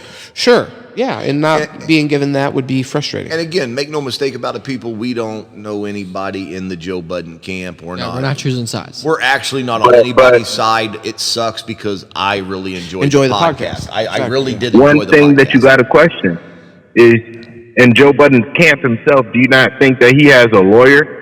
You know what I'm saying? Of course he has a lawyer. 100%. Sure. Yeah. No. Do these guys have lawyers, or do these guys they're hoping on the buddy card? No. They talked about that. They did have lawyers.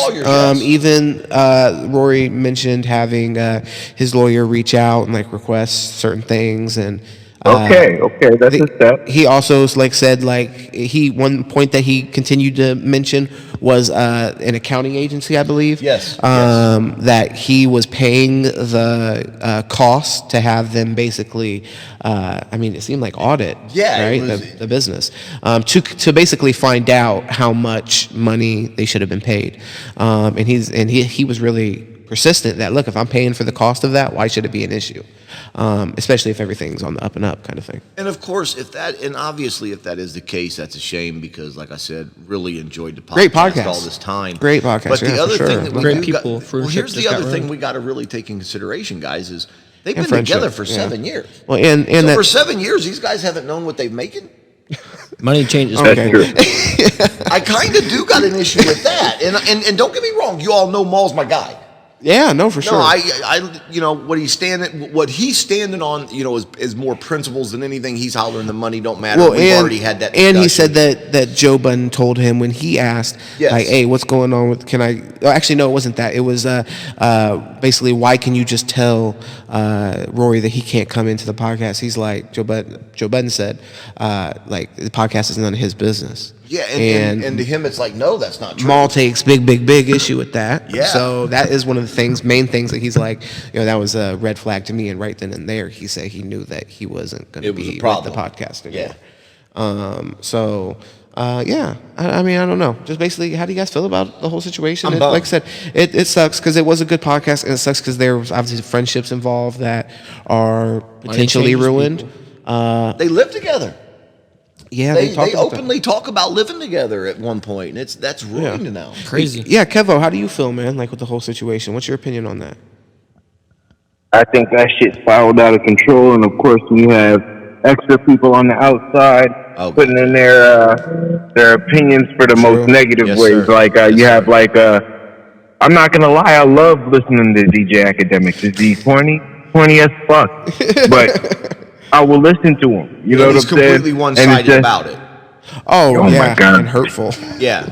No, for and sure. You're right. He's not. He's adding toxicity to the situation. That's a great point. Yeah, he's pouring gasoline onto the fire.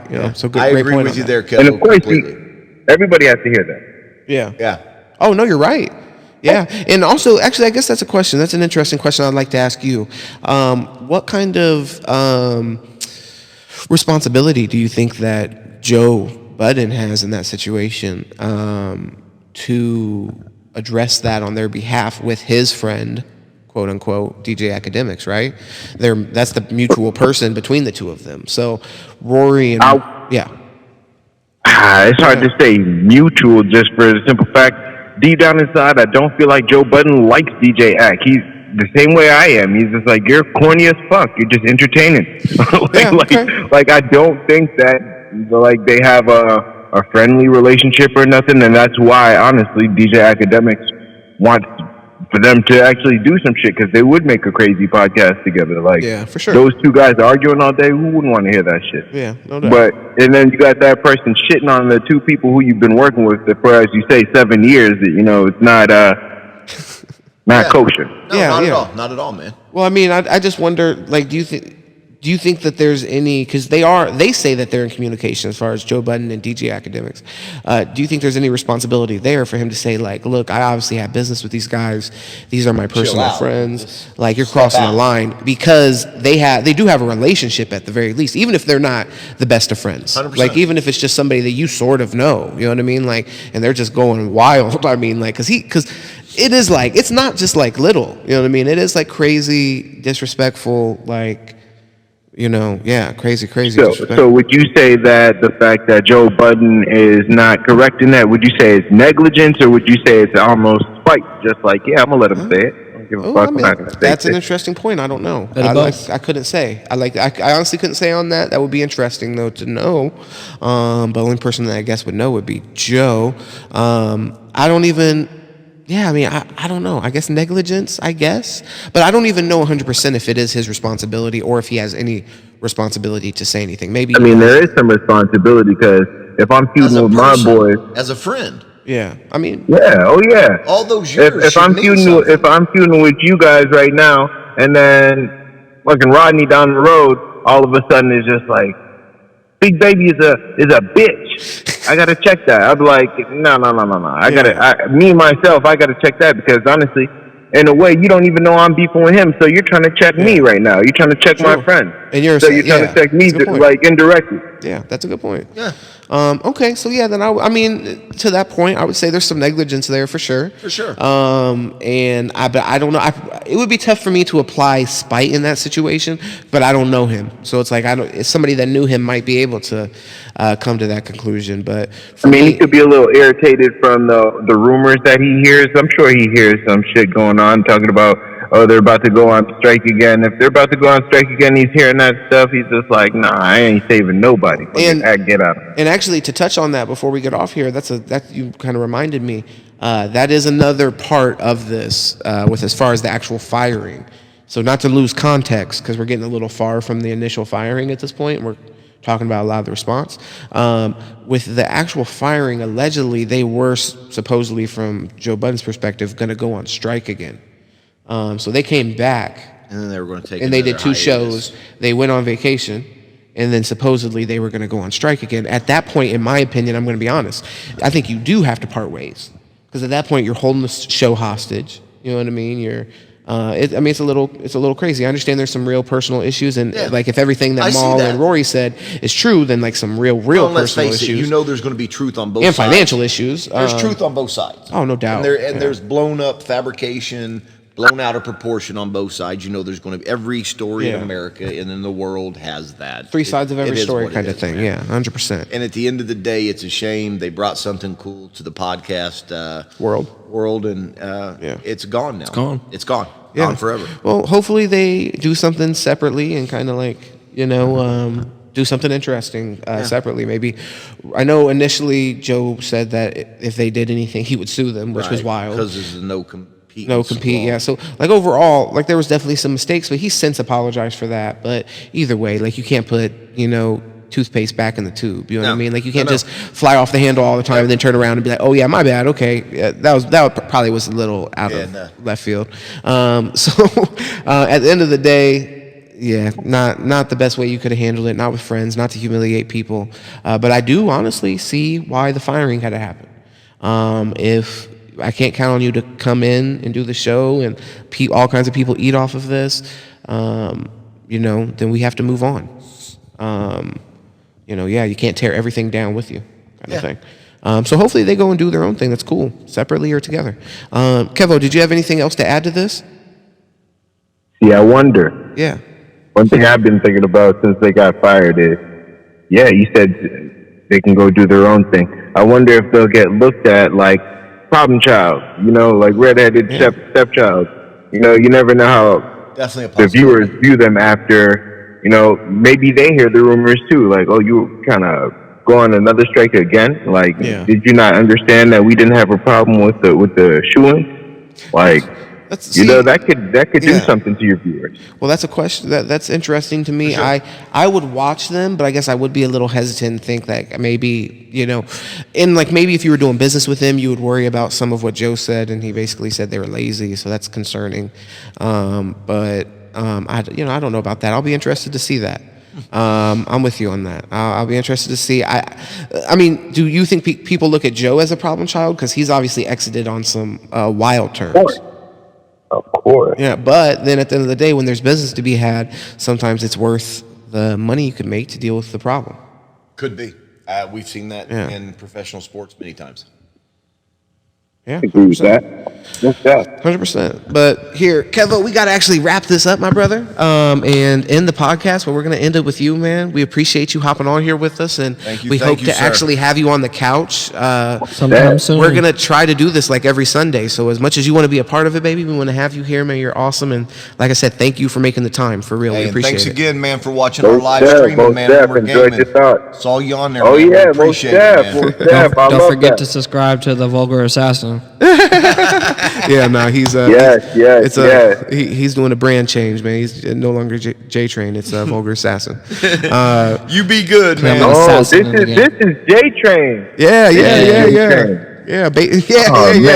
Man of many names, man. Man of many names. I'll come back. What was that game that everybody was caught up on so much months ago? Oh, Among Us. Among Us. J-Train, I don't like you. I'm an assassin. I don't like you. I'm an assassin. But, hey, brother, like I said, man, I appreciate you, man. He knows himself I'm an assassin. assassin. Hold it down. Beautiful people. Yes, sir. Care, baby. Be safe. All right, man. One. One.